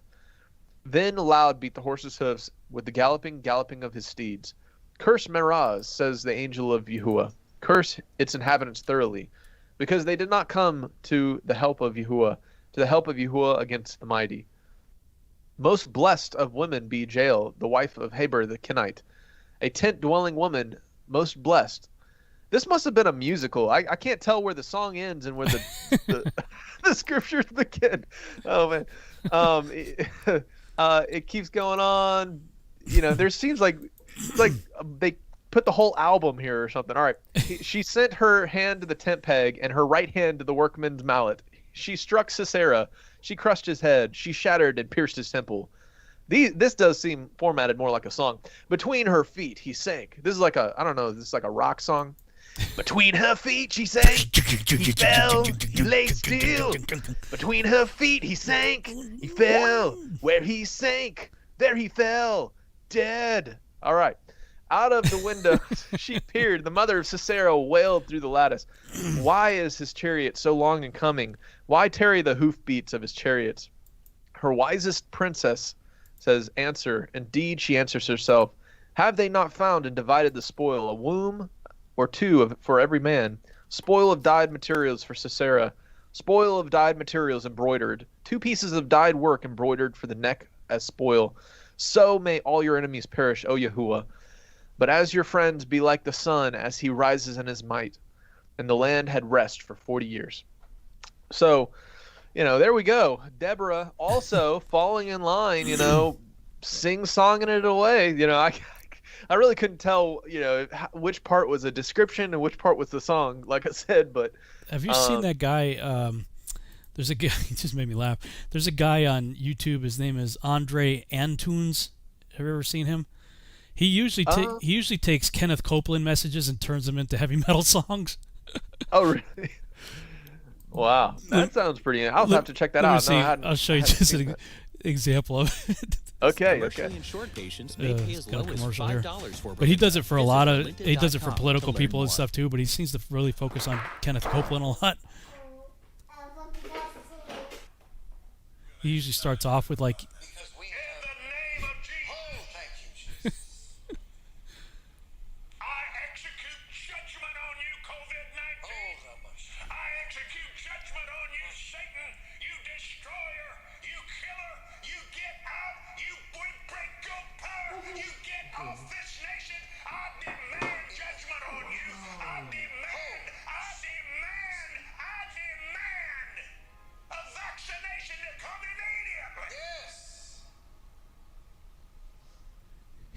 He starts daydreaming, and then he kicks into in the name of Jesus. Oh, thank you. Standing in the office of the prophet of God, I execute judgment on you, COVID-19.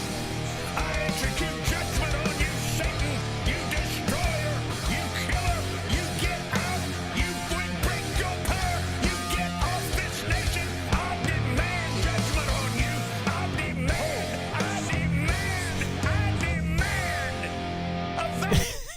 He just goes on. I'll spare everybody, but I've spent like half a day watching this guy sometimes because it's hilarious. But it's cool, man. It's kind of like he takes his, whatever a political speaker. He tends to focus on Kenneth Copeland a lot, but he turns them into metal songs. So I guess if there's somebody out there, maybe he can take and the Deborah one is probably primed for that, for heavy metal, literally, pardon the pun, right? Oh man. Oh yeah. So yeah, just you never know what you're gonna get here. So sorry. That's awesome. Yeah.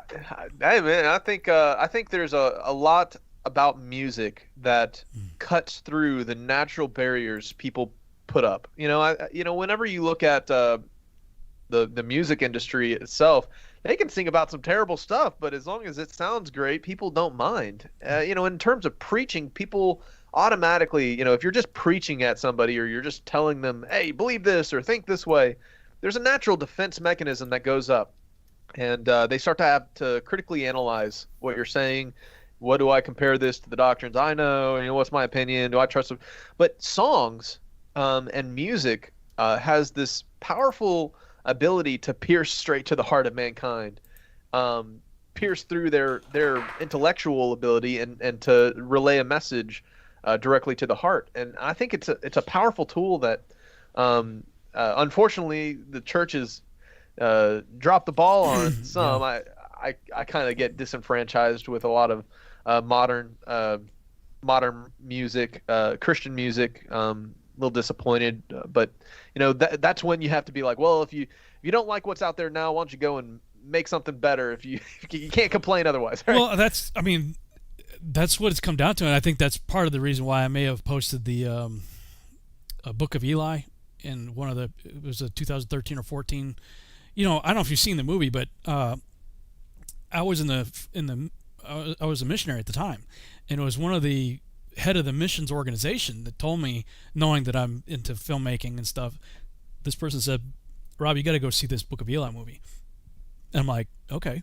So I took my 16-year-old nephew with me, and I didn't have any idea what I was getting into, and so for like the first 30 minutes of the movie, I'm wondering, did I hear him wrong? Did I come to the wrong movie? Because it's a very violent and F-bombs, and I'm not a prude by any stretch of the imagination, but I'm thinking, this missionary guy told me to go see this movie, and I got my 16-year-old nephew here. I'm like, what am I getting into? But then as the movie progressed and you start to see what Denzel Washington's character is about, and the story as it unfolds, man, I gotta tell you, by the end of the movie, like, my jaw was on the floor. I'm like, did I just see what I thought I just saw? And I kid you not, my 16-year-old nephew, without any prompting from me, turns to me and says, man, this movie makes me want to read my Bible more. And I'm like, what? And he took his Bible to his secular high school the next day. And my niece, who was about the same age, had the same reaction to that film and got other friends of hers to watch it with her, And I'm going, I'm not necessarily advocating for lots of violence and blood and guts and swearing and stuff like that, but they captured something in the method. That's what I'm focused on, the methodology by which they did this. Like, I'm like, that's what we've got to capture that if we're going to be culturally relevant, whether it's with music or with any form of media, really. And if this last year didn't show you how powerful media is in influencing culture, I don't know what will. I mean, 2020 and now 2021 are literally the poster childs for the power of media to influence the masses. And we're missing it in the Christian, because we say, oh, we're going to make a Christian movie, and the world goes, wow, isn't that cool? They have their own movie. They don't go see it, and the other problem that we have is that we never have any money to do anything with it. Christian, somebody was just posting, because I posted on Facebook that Book of Eli, and somebody else I know who's really into the same kind of thing, reaching the world with media. He's like, yeah, but Christians don't seem to get it. They throw all the money at the world. We see in this Torah portion what happens. The world gave the money to the righteous. The wealth of the wicked stored up for the righteous. It's not, Sheila laments it. I lament it all the time. It's like, there's so much garbage out there on Netflix and everything. We cancel Netflix, but, all these media platforms are just full of garbage. But it's like the world says, hey, I need, $50 million to make garbage. Here you go. There it is. Like, money falls out of the sky for the world to make garbage that has an influence on people. It's wickedness. It's like, come on, body of Christ, we've got to wake up, and we've got to stop giving the money that we, contribute to them and put it into Christian media so that we can have the kind of influence on the world that we need to have. Anyway, I get on my soapbox on that all the time, but something's got to change. Yeah, I mean, I think that's the Book of Eli is a great example, and you were like, they're dropping bombs, F-bombs and cussing, and is this the right movie? Well, it always makes me wonder, if you took a videographer team, right, and took them back in time and took them to some of the events in the Bible, right, and you documented the scriptures as written, right? People today, Christians today would think it's, turn it off. It's yeah, you couldn't make the Bible. Like, I mean, you want to talk about, I mean, it's got everything in there. I mean, sex, violence, lots of violence. I mean, it's like the TV series Vikings. I mean, lots of throughout the Old Testament, the judges and everything. And it's like, man, I mean, there's so much of that in the Bible, but it's part of reality. It's part of life. Now, I think there's a way to show it without showing it. Yeah.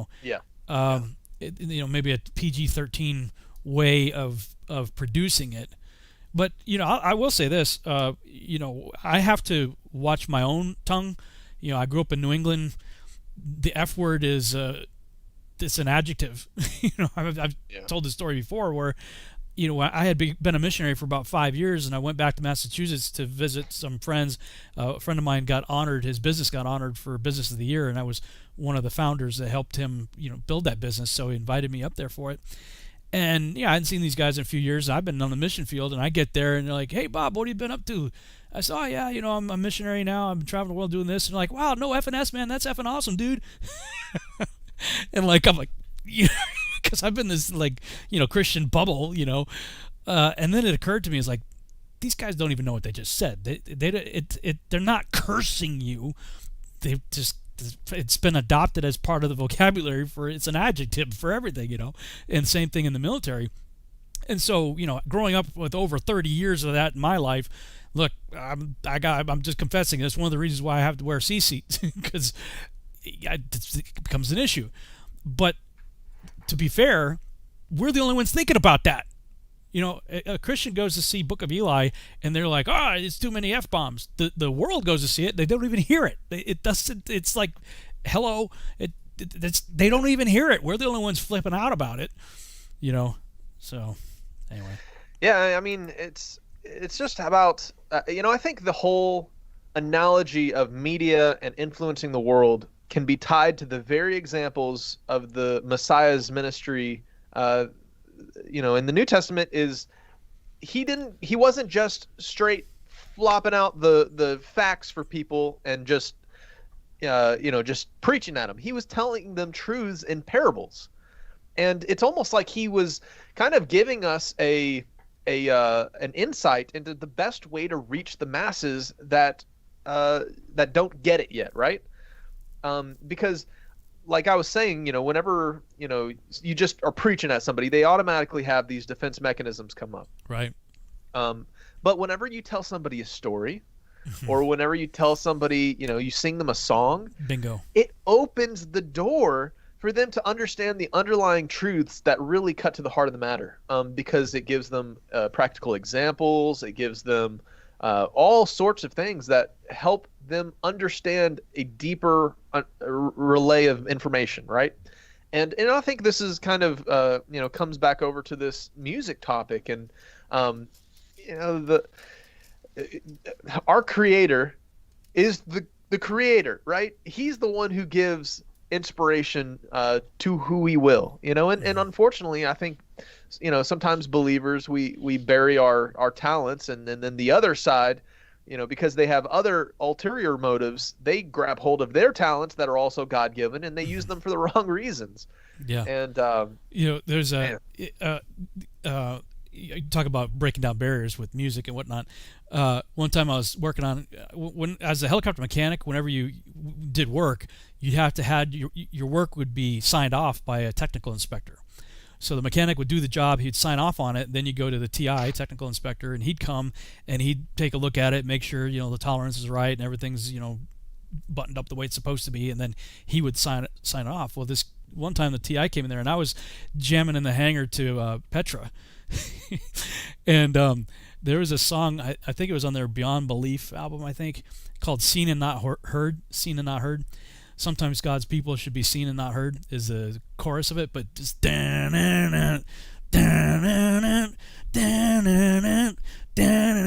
it sounds just like a Kiss song. So so Norm comes in and he's like, and it's just the music's just getting started, and he thinks it's a Kiss song, right? He's like, "Oh man, I love this song." I'm like, "Yeah, me too." Yeah. And then of course as the lyrics start going, he's like, "What is this?" But it was an opportunity to have a conversation, and what was that song about? Sometimes God's people should be seen and not heard. I mean, we should, we do a lot of talking, but we should walk the walk, kind of thing. Yeah, I like that Petra song. We are strangers. Oh yeah. We are aliens. That's old Petra. That's Greg X Volt's Petra.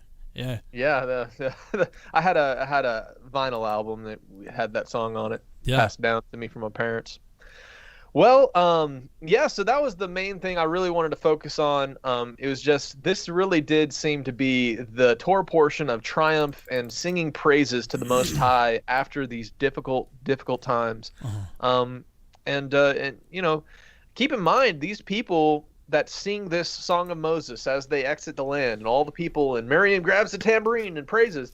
You know, it wasn't long after that, after all of these declarations of how mighty and amazing he is, that they they forgot, you know, and they fell straight back into, you know, their own doubts and led them into the sin of the golden calf, you know. And so, you know, I think keeping this mindset of worship constantly and keeping the joyful song in your heart of how the Most High is helping you personally in your life triumph over whatever is you know, we got to keep mindful of those things, because you know, once they forget what Yah has done for them, that's when it's easier to fall into sin. And you know, I find this, you know, a personal application thing is, you know, it's oftentimes after the big blessings come, you know, that the greatest falls follow, right?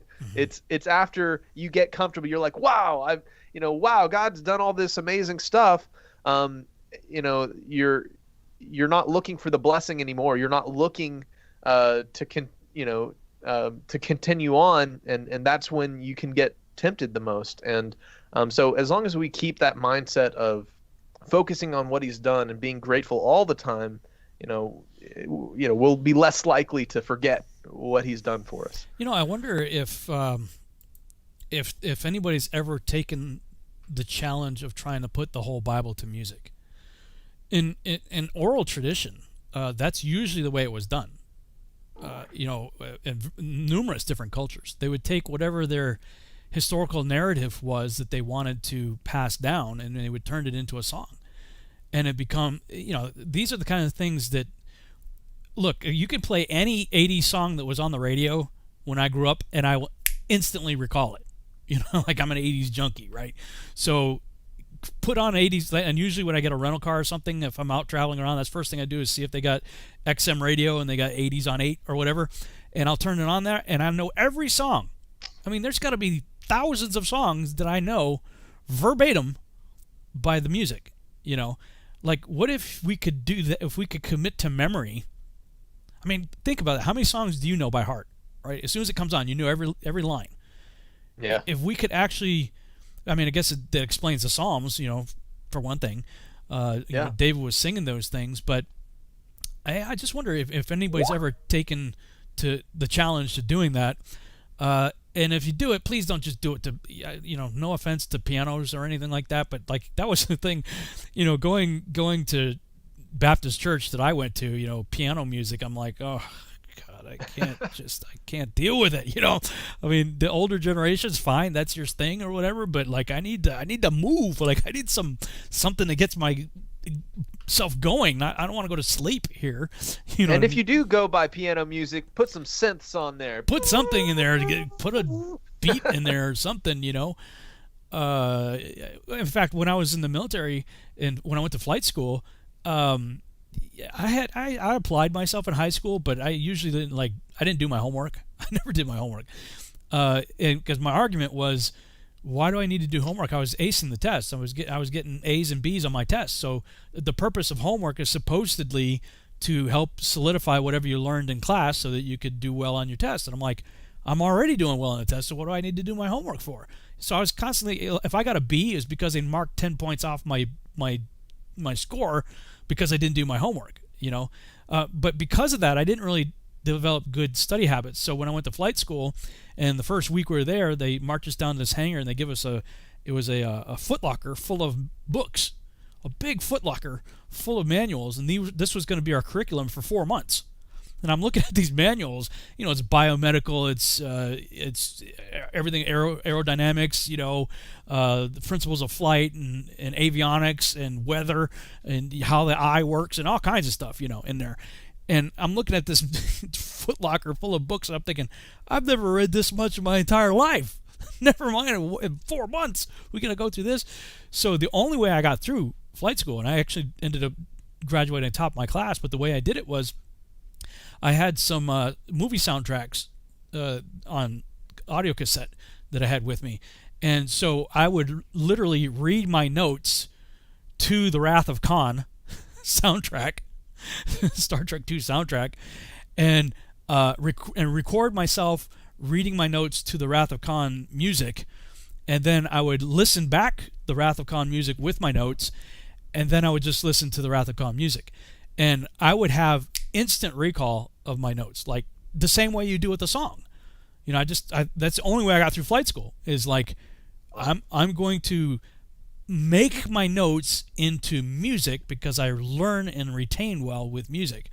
And so maybe that's maybe there's something supernatural to it that embeds a concept into you, into your mind, into your heart, into your being, driven there by music. I mean, certainly Satan has been using it to his advantage, and I always say you don't make counterfeit $30 bills, right? You make counterfeit $100 bills. You only counterfeit something that's real. So if secular music is the counterfeit to what is real, we're missing it. You know, I mean, there's some, I think, that get it, and I mentioned like Chris Tomlin and Matt Redman earlier, and the Passion CDs that came out a number of years ago. They came out. Have you ever listened to the Passion, where they took like they went on tour? It was like Matt Redman, Chris Tomlin, Charlie. I may have. I'm not sure. Charlie Hall, I think. Anyway, these were like, they were individual praise and worship musicians. They had their own solo careers, but they would come together and do like sort of like this Woodstock kind of concert on campuses. I think they were going to colleges and stuff like that. They're huge, just massive. You know what? I think I might actually have seen that in the Philippines. You probably did. I did go to a big kind of conglomerate Christian concert there in the Philippines when I was a kid. So yeah, and, I may have heard that. You know, back in the 80s and stuff, I grew up with the Petras and the Stripers and Holy Soldier and, you know, all these Christian alternative hair bands, metal bands and whatnot. I liked all that.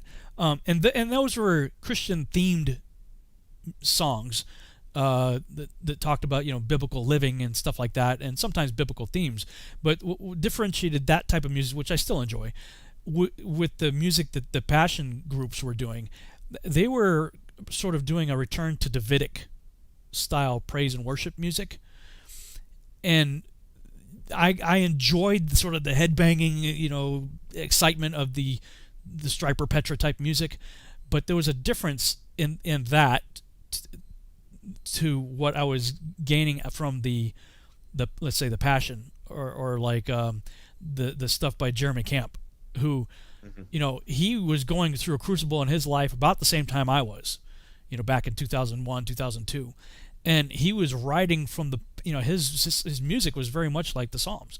From the anguish of his heart, he was writing his music, really as a cry, as an appeal to Father.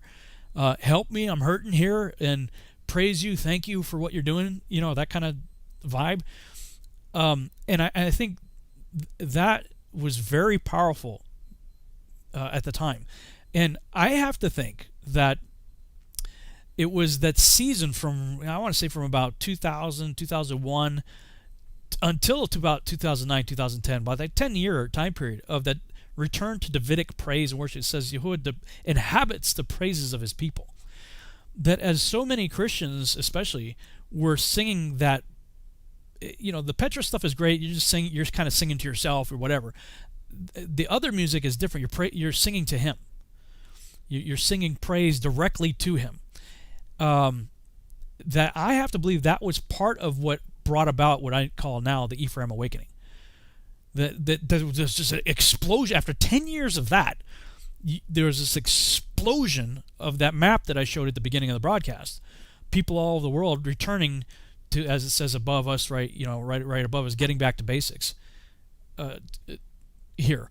So, you know, where do we go from here? I mean, I suppose we continue that type of music, but I mean, if we're going into a greater exodus, if we're going into a tribulation period, the armies of God, as we pointed out earlier, were led by the praisers. Like, wow, that's I constantly find myself, especially in today's geopolitical climate, in the prepper mode, right? Wanting to gear up and prepare for battle if need be, if it's coming to my door, where really I should be praising, which is completely counterintuitive to how I'm wired. That's not how, so I'm this virtual house church as usual is preaching to me right now about like, okay, what I need. This music topic, man, I've been really kind of worked up on it for the past couple months. When we went out to Missouri, I was working out with some guys out there, and I connected with Adam Fink, and he wanted to work on some music, and we actually put together a song. We haven't put it out yet, but it's called "The Seed of Abraham," and cool. I worked up some lyrics for it for this same reason, because we're like putting our heads together. We're like, all right, well, music is really falling short in the Christian world today, and so how do we present the Torah observant message in a post-Christian world where people are all disenfranchised at Christians because they're they're tired of the hypocrisy and the whole thing, and so this is a project of music that I think I want to encourage anybody out there, if you have a musical talent and ability, this is really needed right now. It's really needed for the warriors to stand up and sing of the mighty triumphs of the Most High, and I think just in terms of impact, I always liked how different movements through history seem to be kind of backed up by I guess music. The first thing that comes to mind is kind of like the like reggae music, right? They were very political in their music, but their music characterized kind of the movement of people, challenging, the oppression in their government there. And in the same way, whenever people feel very passionately about truths, shouldn't those truths, be presented in this, package of music? And I think, there's a big void there, that a lot of people could benefit from. Let me try something real quick. I think I might want to share this little song with you guys. Let me see if you can hear this. If we have a problem, you can just send me the link and I can play it over here. Awesome. Well, I don't. This is not out online anywhere or anything like that. All right. Let me see here. So somebody in the chat room was asking, no Keith Green. Yeah, I liked Keith Green. I'm just more of a metalhead. I guess I'm like, I gotta get my head banging. I don't know. Everybody's got their own style of music that they like, right? Yeah, awesome. All right, I'm trying to pull it up for you guys so I can share it, because I think you might like this. But like going into this conversation, I wasn't planning to do this, by the way. I was just like, it just seems like that you're working on. This is a song. Adam sent me over this guitar piece, and I did the lyrics and the song for it. Nice. And let me. Okay, I know where it is. Here we go. Bear with me. One moment, everyone. Here we go.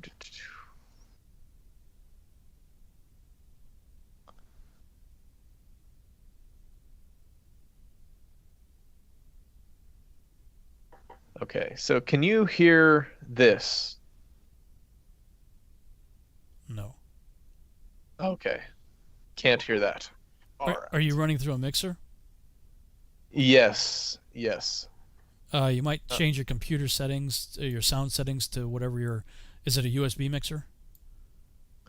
Yeah, I'm gonna have to do another reroute thing here. While I get this set up, do you want to maybe share any your other thoughts on the tour portion? Actually, let me switch cameras here.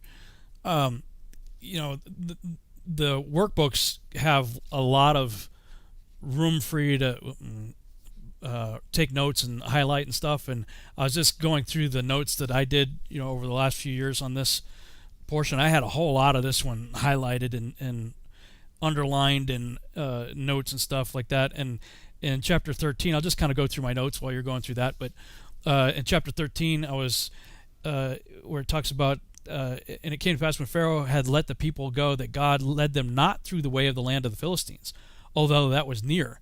Because if you look at the path that they took at the Exodus, they didn't go to the direct route. It would have been just go like northeast. They headed almost directly east, but he had them do that because he said, although it was near, but for God said, lest peradventure the people repent when they see war and they return to Egypt. Like, he didn't want them immediately encountering giants and like freaking out and like running right back. So I made a note. The Philistines must have been very powerful. I said, note also 1 Corinthians 10, 13 and 14. What is that? 1 Corinthians. That seems like that's these things happen to them. I think 1 Corinthians. Let me look it up. Right. 1 Corinthians 10.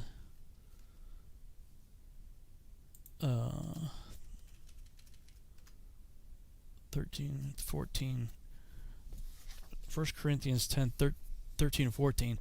But we will not boast of things without our measure, but according to the measure of the rule which God hath distributed to us, a measure to reach even unto you. For we stretch not ourselves beyond our measure, as though we reached not unto you, for we are come as far as to you, also preaching the gospel. So basically, I guess it's, he's not going to give us more than we can handle. Like, knowing, especially, these guys were probably malnourished slaves, not quite ready to go into full battle here. So, I think the concept that I was going for when I was taking these notes must have been like he knows what you're able to handle. I also made a note that Egypt fell when Joseph's bones were removed from the land. So the land was blessed so long as Joseph was there, but as soon as they took the bones of Joseph out, it all fell apart. And chapter 14 says, speak unto the children of Israel that they turn and encamp before Pihahiroth, between Migdal and the sea, over against Baal Zephon, which means Lord of the North. Not quite sure what I was going at there. In chapter 14, verse 10, Yeshua won't come until Israel cries, Melech Bo, come King. That's what they were. The children of Israel cried unto the Lord. They were crying, Melech Bo, come King. Then they are complaining, and I wrote, that's heartbreaking, but we'd probably do the same thing. I mean, if you consider, okay, yeah, we're brought out, but now it's hot out here. There's no food. There's no water. We're going to die out here in the wilderness of starvation. I can see reasonable justification for their murmuring, especially if you consider there's like 2 million of them, and they're looking around at nothing but desert and like, we're all going to die out here, right? Yeshua of Yahuwah is, and there's a Aleph Tav there too. I've got Aleph Tav notes all over this for Exodus 14, verse 13. And Moses said unto the people, fear ye not, stand still and see the Aleph Tav, salvation of the Lord. So the Aleph Tav appears right before salvation, and we know the word salvation is Yeshua in Hebrew. So it's fear not, stand still and see the Aleph Tav, Yeshua of Yahuwah. That's pretty powerful, right there. Oh yeah. In Exodus 14:13, and there's a few of these there. Aleph Tav shows up again in Exodus 14:26 and 27. And Yahuwah said unto Moses, stretch out thine Aleph Tav hand over the sea, that the waters may come again upon the Egyptians, upon their chariots, and upon their horsemen. And Moses stretched forth his Aleph Tav hand over the sea. So it's almost like when Yeshua said, in Greek, it's Alpha and Omega. So when he says, I'm the Alpha and Omega, he's saying, I am the Aleph and Tav. So what I'm getting out of this is that Yeshua was there with him, raising his hand. This is the thing. Like, I've been seeing stuff about the whole Trump issue right now, and people are saying, well, the reason why Trump didn't get a second term, even though there's all the prophets and all these people claiming, that he's gonna get a second term, is because Yahuwah is trying to tell us that we shouldn't put our trust in man, we shouldn't put our faith in a man, and that's what so many Christians have been doing. I can agree with that and disagree with it at the same time, because Yahuwah, yes, we are not putting our trust and faith and hope in a man, and yet we are. Why? Because he works through humans. He worked through Moses. He worked through Cyrus. He works through people. That's how he does. Now, there's times where he comes down as a pillar of fire and he does stuff, no question. But the primary mode that he works through is through people. And it just seemed in this geopolitical system that Trump was the vessel through which he has been, and we were praying would work through. Is that still going to happen? I don't know. But it is interesting how geopolitical events seem to mirror, as you were talking about earlier, the Torah portions. Is Trump going to be our Moses? I don't know. I found it almost blasphemous in Biden's departure speech when he left Delaware or someplace. He did some kind of speech at, I think it was an Air Force base or something named after his son. And there was some rabbi that prayed over him, and this rabbi said that Biden and Harris were our Moses and Aaron. I'm going, wow. How that's just ridiculously blasphemous.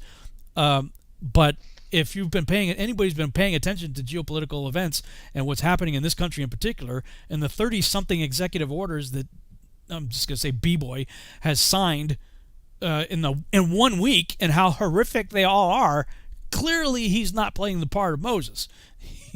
We're about to find ourselves in a situation where we're being forced to work with no food. Anyway, I don't want to turn this into a political soapbox, but yeah, it's a big difference between the two administrations. I'll just say that. Nephilim look like show up in verses 14 and 15. The people shall hear and be afraid. Sorrow shall take hold on the inhabitants of Palestina, and the dukes of Edom shall be amazed, and the Geborim, the mighty ones of Moab, trembling shall take hold of them, all the inhabitants of Canaan, which are the Canaanites, were the giants. So I wrote, this is very strategic to take them out of Egypt first. It's the angel of the Lord that does that. Earlier we see that, and there's several places, this is chapter 15.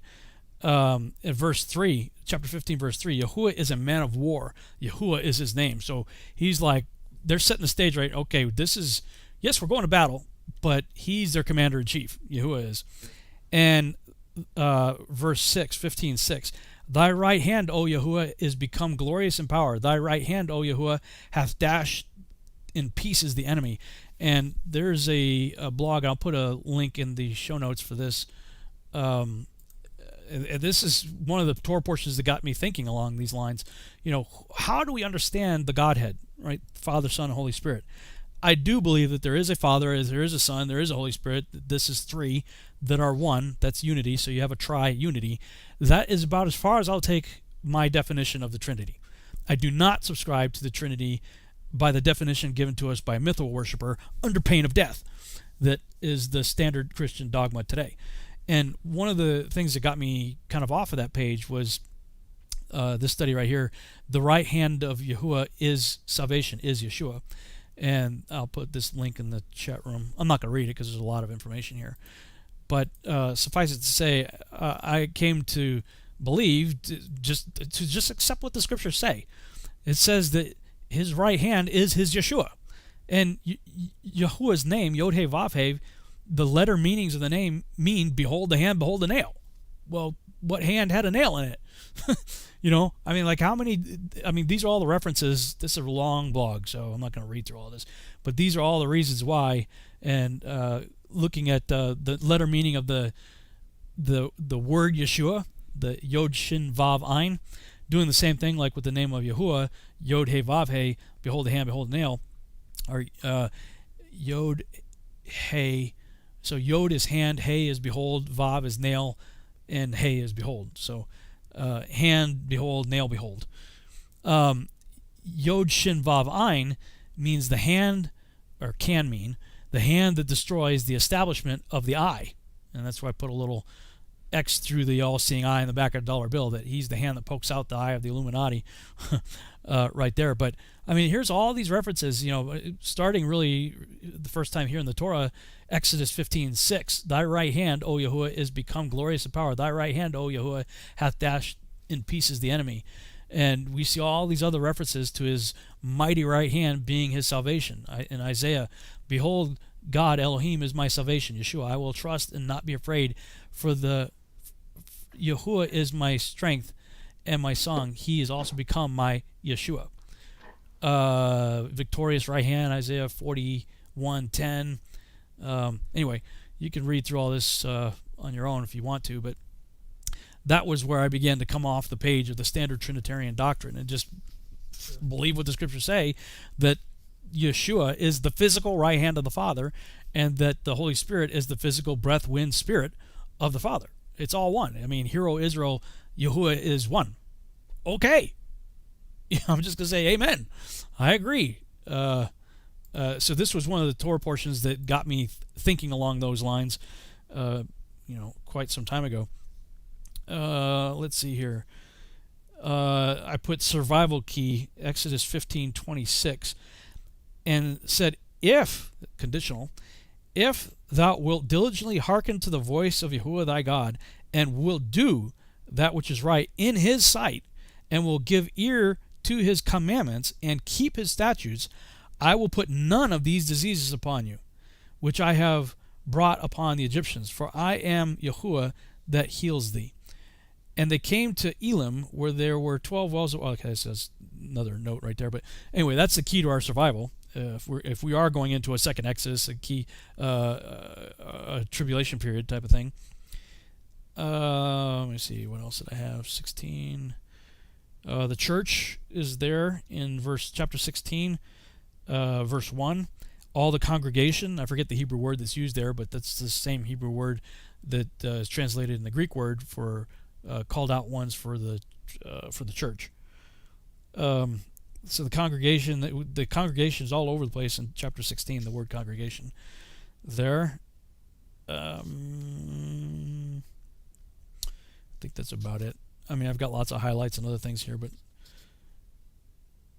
I did find it interesting in chapter 17 that if you go back to the account of Abraham, he left Ur the Chaldees, and the patron god of Ur the Chaldees was a moon god named Sin. So he was like called out of sin to leave Ur the Chaldees to go to the land that Yahuwah would show him, which would be the land of Canaan. And we see also in Exodus 17, and all the congregation, the church, the children of Israel, journeyed from the wilderness of Sin. Now, that's a phonetic English word right there, sin being equated to what we understand as sin. Probably has a different meaning there in Hebrew, but translated as sin, I just think that's interesting. They journeyed from the wilderness of Sin, and in their journeys, according to the commandment of the Lord, and pitched at in Raphadim, and there was no water for the people to drink there, and that's when they began to murmur. Sort of a side note, similar to Raphadim, the Raphaim. I always wondered what the Raphaim were, because we know the Canaanites were giants, but the Raphaim is translated, I think it's like 25 times in reference to giants and shades and the dead ones. It's all kinds of interesting translations from Raphaim, and the Raphaim have a root word in Rapha, which has a connotation of healing. We have like Jehovah Rapha, God my healer. So I was like, what is the deal with the Raphaim? And we have Og Bashan, who's of the remnant of the Raphaim.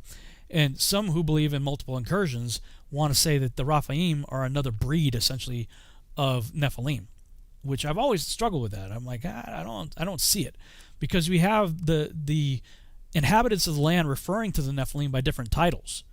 We know that the Nephilim are the Jebusites, the Hittites, the Girgashites, all the ites of Genesis chapter 10, 6 through 20.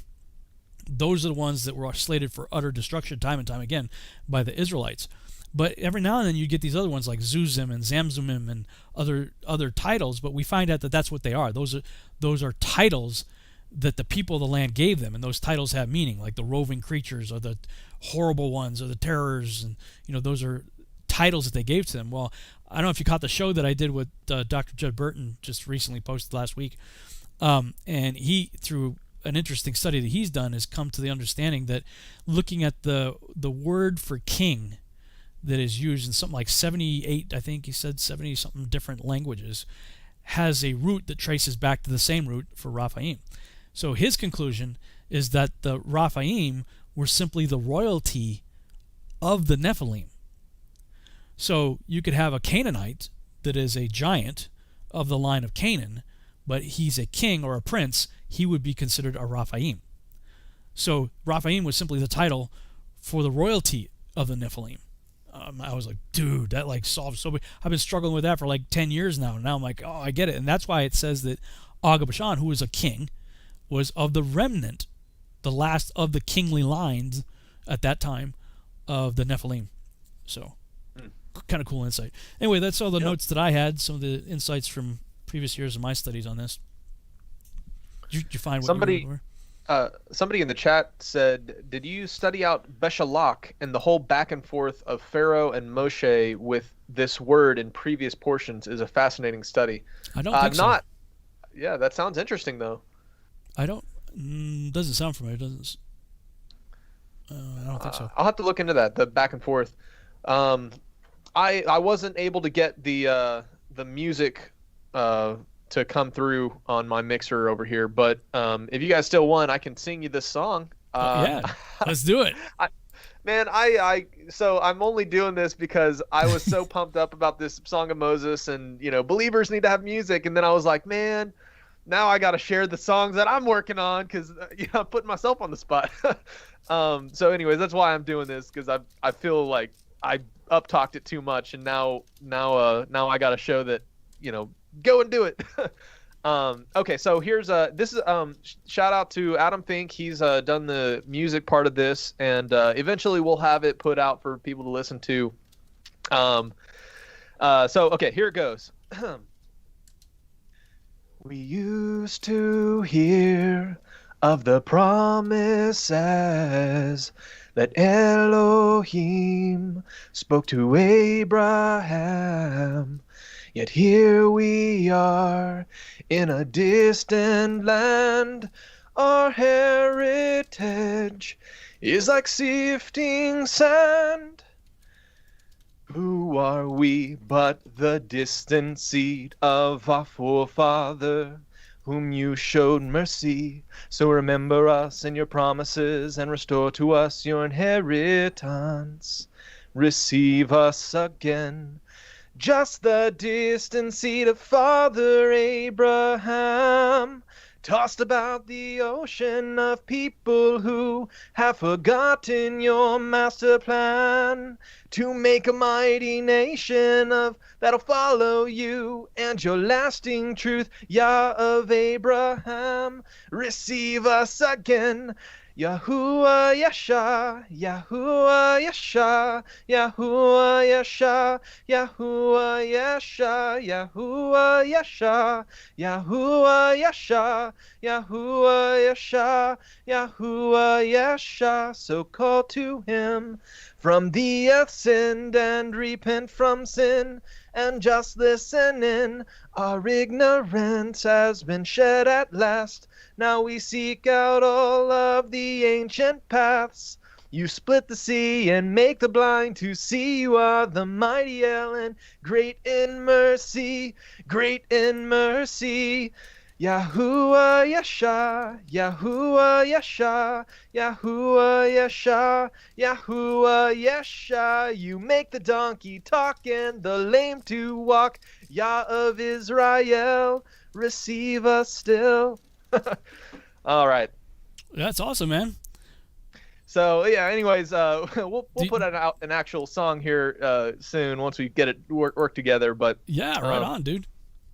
I just wanted to encourage people. Yeah, the last last year, I did like a little thing called noob worship for a while, and the whole purpose of that was to show, look, I stink at guitar playing. I'm, not that great. I don't really know these songs, but just putting your abilities and talents, out there for Yah to use is something I wanted to encourage people, and I really wanted to, focus in on this music thing because it is so needed in our community. Really good worship, spirit-filled, just like, mighty, songs of Moses, and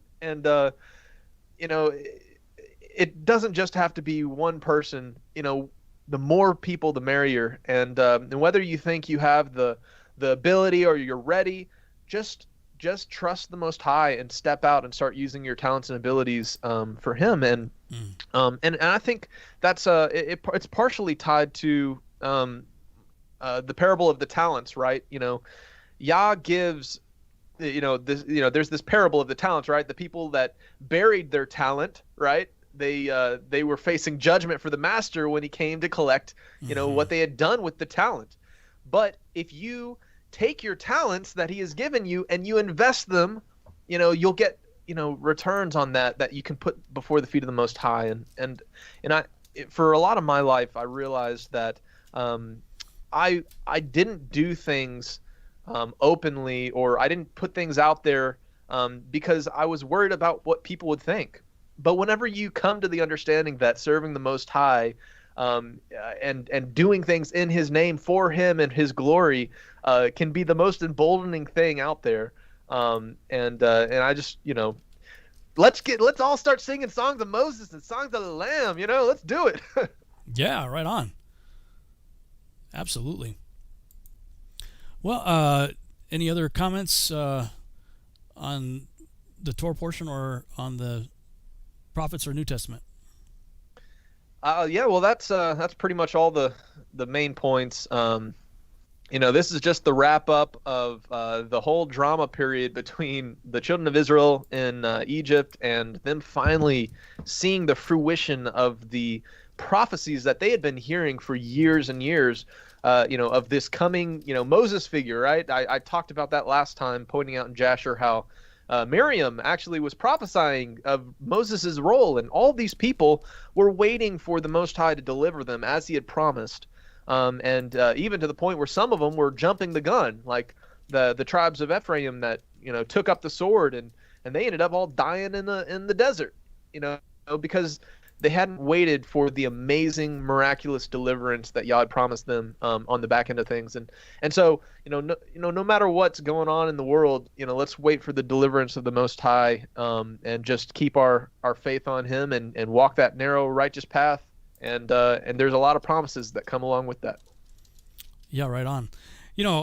Something you read earlier from the Joshua account caught my eye. It said he split in 12 parts. He split the Red Sea in 12 parts. The first time I've ever heard of that.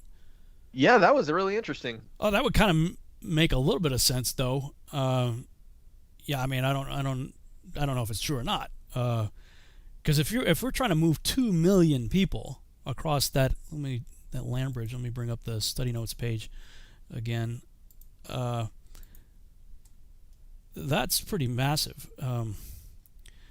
I forget what the distance is right here, but people can go on Google Earth and look this region up of the Red Sea, and apparently Ron Wyatt and others have found different things here, like chariot wheels have been discovered deep underwater here, and apparently there's like the Pillar of Solomon right here. I think it's on this end of it, I believe. Oh yeah, and they ground down the on the Saudi Arabian side. The powers that be ground it down to where you can't see it, but it's on the other side still. Oh, so I think maybe it's on this side. I can't remember if it's on the Sinai Peninsula side where it's not ground down, and one side it was ground down. But after Ron Wyatt, I guess he was one of the ones who was accredited with discovering these pillars, right? Or pointing them out in recent history. After the fact, the Muslim authorities there in Saudi Arabia came in and removed evidence of the Red Sea crossing. Oh my goodness. Yeah, man. I mean, the evidence for this right here being the site is extremely compelling. Put it that way. I mean, they've even done underwater scans and stuff, like there's a natural land bridge right here that, I mean, it's still pretty deep in this area, but it's a lot more shallow on the land bridge area here than it is on either side of it. So, I mean, is that just a coincidence, right?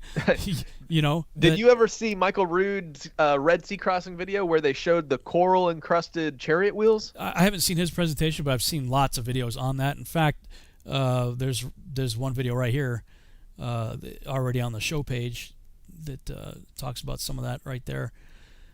I had some other. I mean, we see like the Hollywood version of it, right?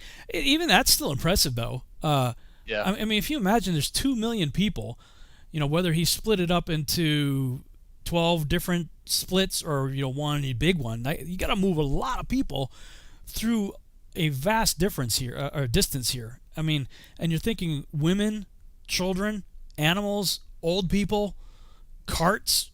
Like, this wasn't, I mean, in the movies we watch it and it's a 10-minute, special effect, and we think, wow, that's cool, that's impressive. But no, this probably took the better part of the entire night to go, move that amount of people across that amount of distance with a pillar of fire, behind them, keeping the Pharaoh and his armies back. I mean, that was an impressive sight, and if you're walking right in the middle of it and you're looking over, I mean, could they see like sharks and fish, on the other side, like an aquarium or what, on the other side of it? Could you reach your hand into the water?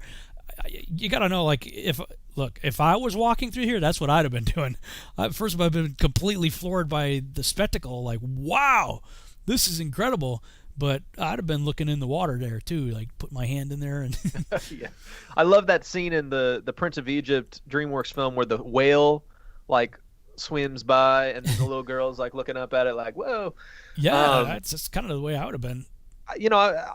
This topic of the Red Sea crossing is really important personally for me because just in terms of my early faith walk, a logical, empirical, understanding of who the true creator is and it actually it comes to some of these instances of proof that there was an Exodus account because and when you look at logical empirical reasons for putting a faith in the Holy Bible, right?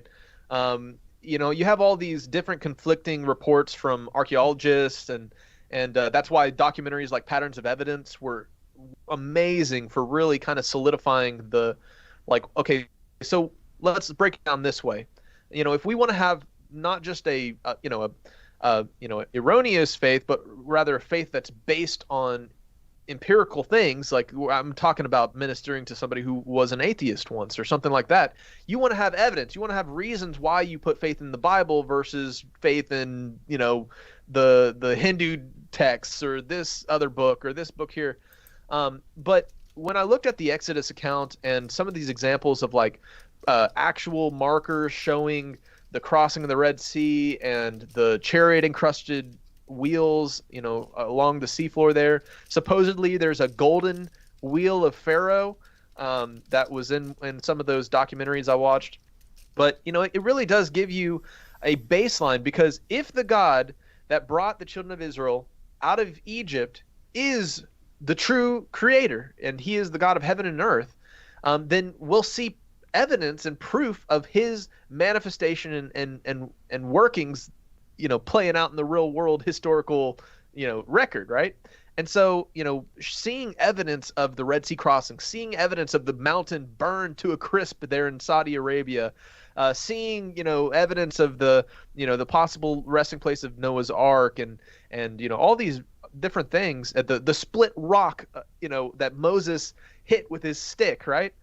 These things point to the validity and the authenticity, the empirical, truth behind the scripture. And what it does is it makes somebody who has a very rational mind, they're like, oh, I can't believe in the miraculous or miracles that I can't see. Well, look at these miracles that you can see that show that the God of Abraham, Isaac, and Jacob is the true God. Mm-hmm. Because, and this is one of the great, lines of thinking whenever you're talking with somebody who, really, it's just, they can't believe in these fantastical stories. Well, if the Bible, which is one of the most consistent texts in the historical record, many manuscripts and translations that are, for the most part, tell the same consistent story. If they characterize this God who really did make these things to happen, then I want to know what he wants for us, and I want to know, what he would command, because, that's exactly what the children of Israel were being given, this torch to carry this light, the truth of the Torah and of the Most High to the nations and to the world. And what they did was, they were given this amazing experience that they were supposed to go and remind their children every year at Passover. Hey, there were mighty things that Yah did. This is the whole point of the Song of Moses, is saying our God is the God that can just rock the world. And so that's one of these things about the Red Sea crossing that gets me excited, and why I think is a very important part. Not to mention, there's also incredible parallels there with the crossing of the Red Sea and the baptism process found in the New Testament. It represents coming from Egypt, going through the waters, going through the waters of baptism into a new life where you're going to seek after the commandments of the Most High. So there's definitely, even messianic important parallels there that we've not even had the chance to tap into in today's talk. Yeah, and perhaps not coincidentally, ODD TV is with us in the chat room here, and he's an extremely talented musician. So here we are talking about putting the Bible to music. Maybe there's people out there already who can do some collaboration out there. I can appreciate music, but I can't read it, write it, or sing it. So sorry, I'm out. But people out there who can play instruments and do all that stuff, man, more power to you. I think let's do it, man. Why not, right? We can do it. Well, good note to end on, man. Good show. Thanks for your comments and everything, and for your singing, Jake. That was very cool. I enjoyed that. Looking forward to hearing it with music behind it. That'd be awesome, man. You want to take us out with the Aaronic, and somebody said I said ironic. No, it's not ironic. Aaronic, Aaron blessing, Numbers chapter 6. Yes. Yeah. Let me pull this up real quick. All right. So, and the Lord spake unto Moses, saying, Speak unto Aaron and unto his son, saying, On this wise ye shall bless the children of Israel, saying unto them, Yahuwah bless thee and keep thee. Yahuwah make his face shine upon thee and be gracious unto thee. Yahuwah lift up his countenance upon thee and give thee peace. And they shall put my name upon the children of Israel, and I will bless them. Amen. There was something I wanted to show everybody here. First, let me switch the screen here. For those of you who would like to continue the discussion, make sure I post the link for the Discord server here. We are on Discord, so I'll post that link in the chat room. And there was something I was watching a video right before we came on the air here by Arthur Bailey. I don't know if you ever listened to any of his stuff. Yeah. I remember him from the Wave documentary as well. Yeah. He's got some pretty good stuff out there. Anyway, I got a screen capture from something he had posted earlier. I think this is a good way to end this. And he was declaring this over his audience. This was a screen capture from his PowerPoint presentation, Declaration for Jehovah's Blessing. And he's like, say this out loud, right? I declare this is my season for peace, power, promises, and prosperity. I declare the peace of Jehovah in my life and in my body. I declare the power of Jehovah to manifest fully in my life. I declare the promises of Jehovah fulfilled in my life. I declare the prosperity of Jehovah to permeate every area of my life. And I declare I will walk in obedience to Jehovah every day of my life. Good word there. There is power in the tongue, to declare blessings or curses, and we're doing one or the other all the time. I said earlier, sometimes I got a problem with my cursing. I got to get better at my blessing. you know, and maybe that's a word for all of us. I was on a show talking about this with somebody else just recently, but it's important to speak things out. I'm not talking about name it, claim it, blab it, and grab it. Prosperity message teaching. That said, I do believe that we are heirs to the blessings of Abraham, and that dude prospered. Let's face it. He prospered. If we're supposed to be sons and daughters of the King of Kings, Lord of Lords, then we should not be operating as beggars and orphans. We should be operating as princes and princesses, of the King of Kings, right? So I used to do this a lot more, and I'm going to get back to it again. But creating a contract, I called it a contract for myself. So what does that look like? Whatever you are not but need to be, write it in a contract. If you're not a confident person, you'd be like, make a contract. I'm a bold, confident person, something like that. And I used to put it up on my bathroom mirror so that I saw it, before I went to bed, and I would declare it before I went to sleep. And then when I woke up in the morning and got ready for the day, I would see it, when I wake up and declare it. And, I think we're entering into a season where we need to know who we are, as sons and daughters of the King of Kings and Lord of Lords, and speak blessings over ourselves, our spouses, our families, and there's a lot of negativity out there, and I've been guilty of focusing on it too much. In fact, I've had to step back, especially lately. I mean, it's so tempting. I watched something earlier today, and it was, we say Shabbat Shalom. Shabbat is the Hebrew for Sabbath, and Shalom is the Hebrew for peace. So we're saying, peace on the Sabbath. Well, I was robbing peace from myself by looking at some of the current events, which I've been guilty of doing typically on the weekends, overdosing on political events and whatever is going on in the world right now. And it's like too much negativity. I don't think we should put our heads in the sand and ignore it. I think we need to be aware of what's happening, but at the same time we need to overcome it with praise and blessing. And I think that's sort of the message of today's study, probably, if anything else. So with that, I say thanks again, Jake, so much. Thank you, Juan Carlos. I know you weren't able to join us, but you're in the chat room. Thank you for your insights earlier today. And Shabbat Shalom, everybody. We'll see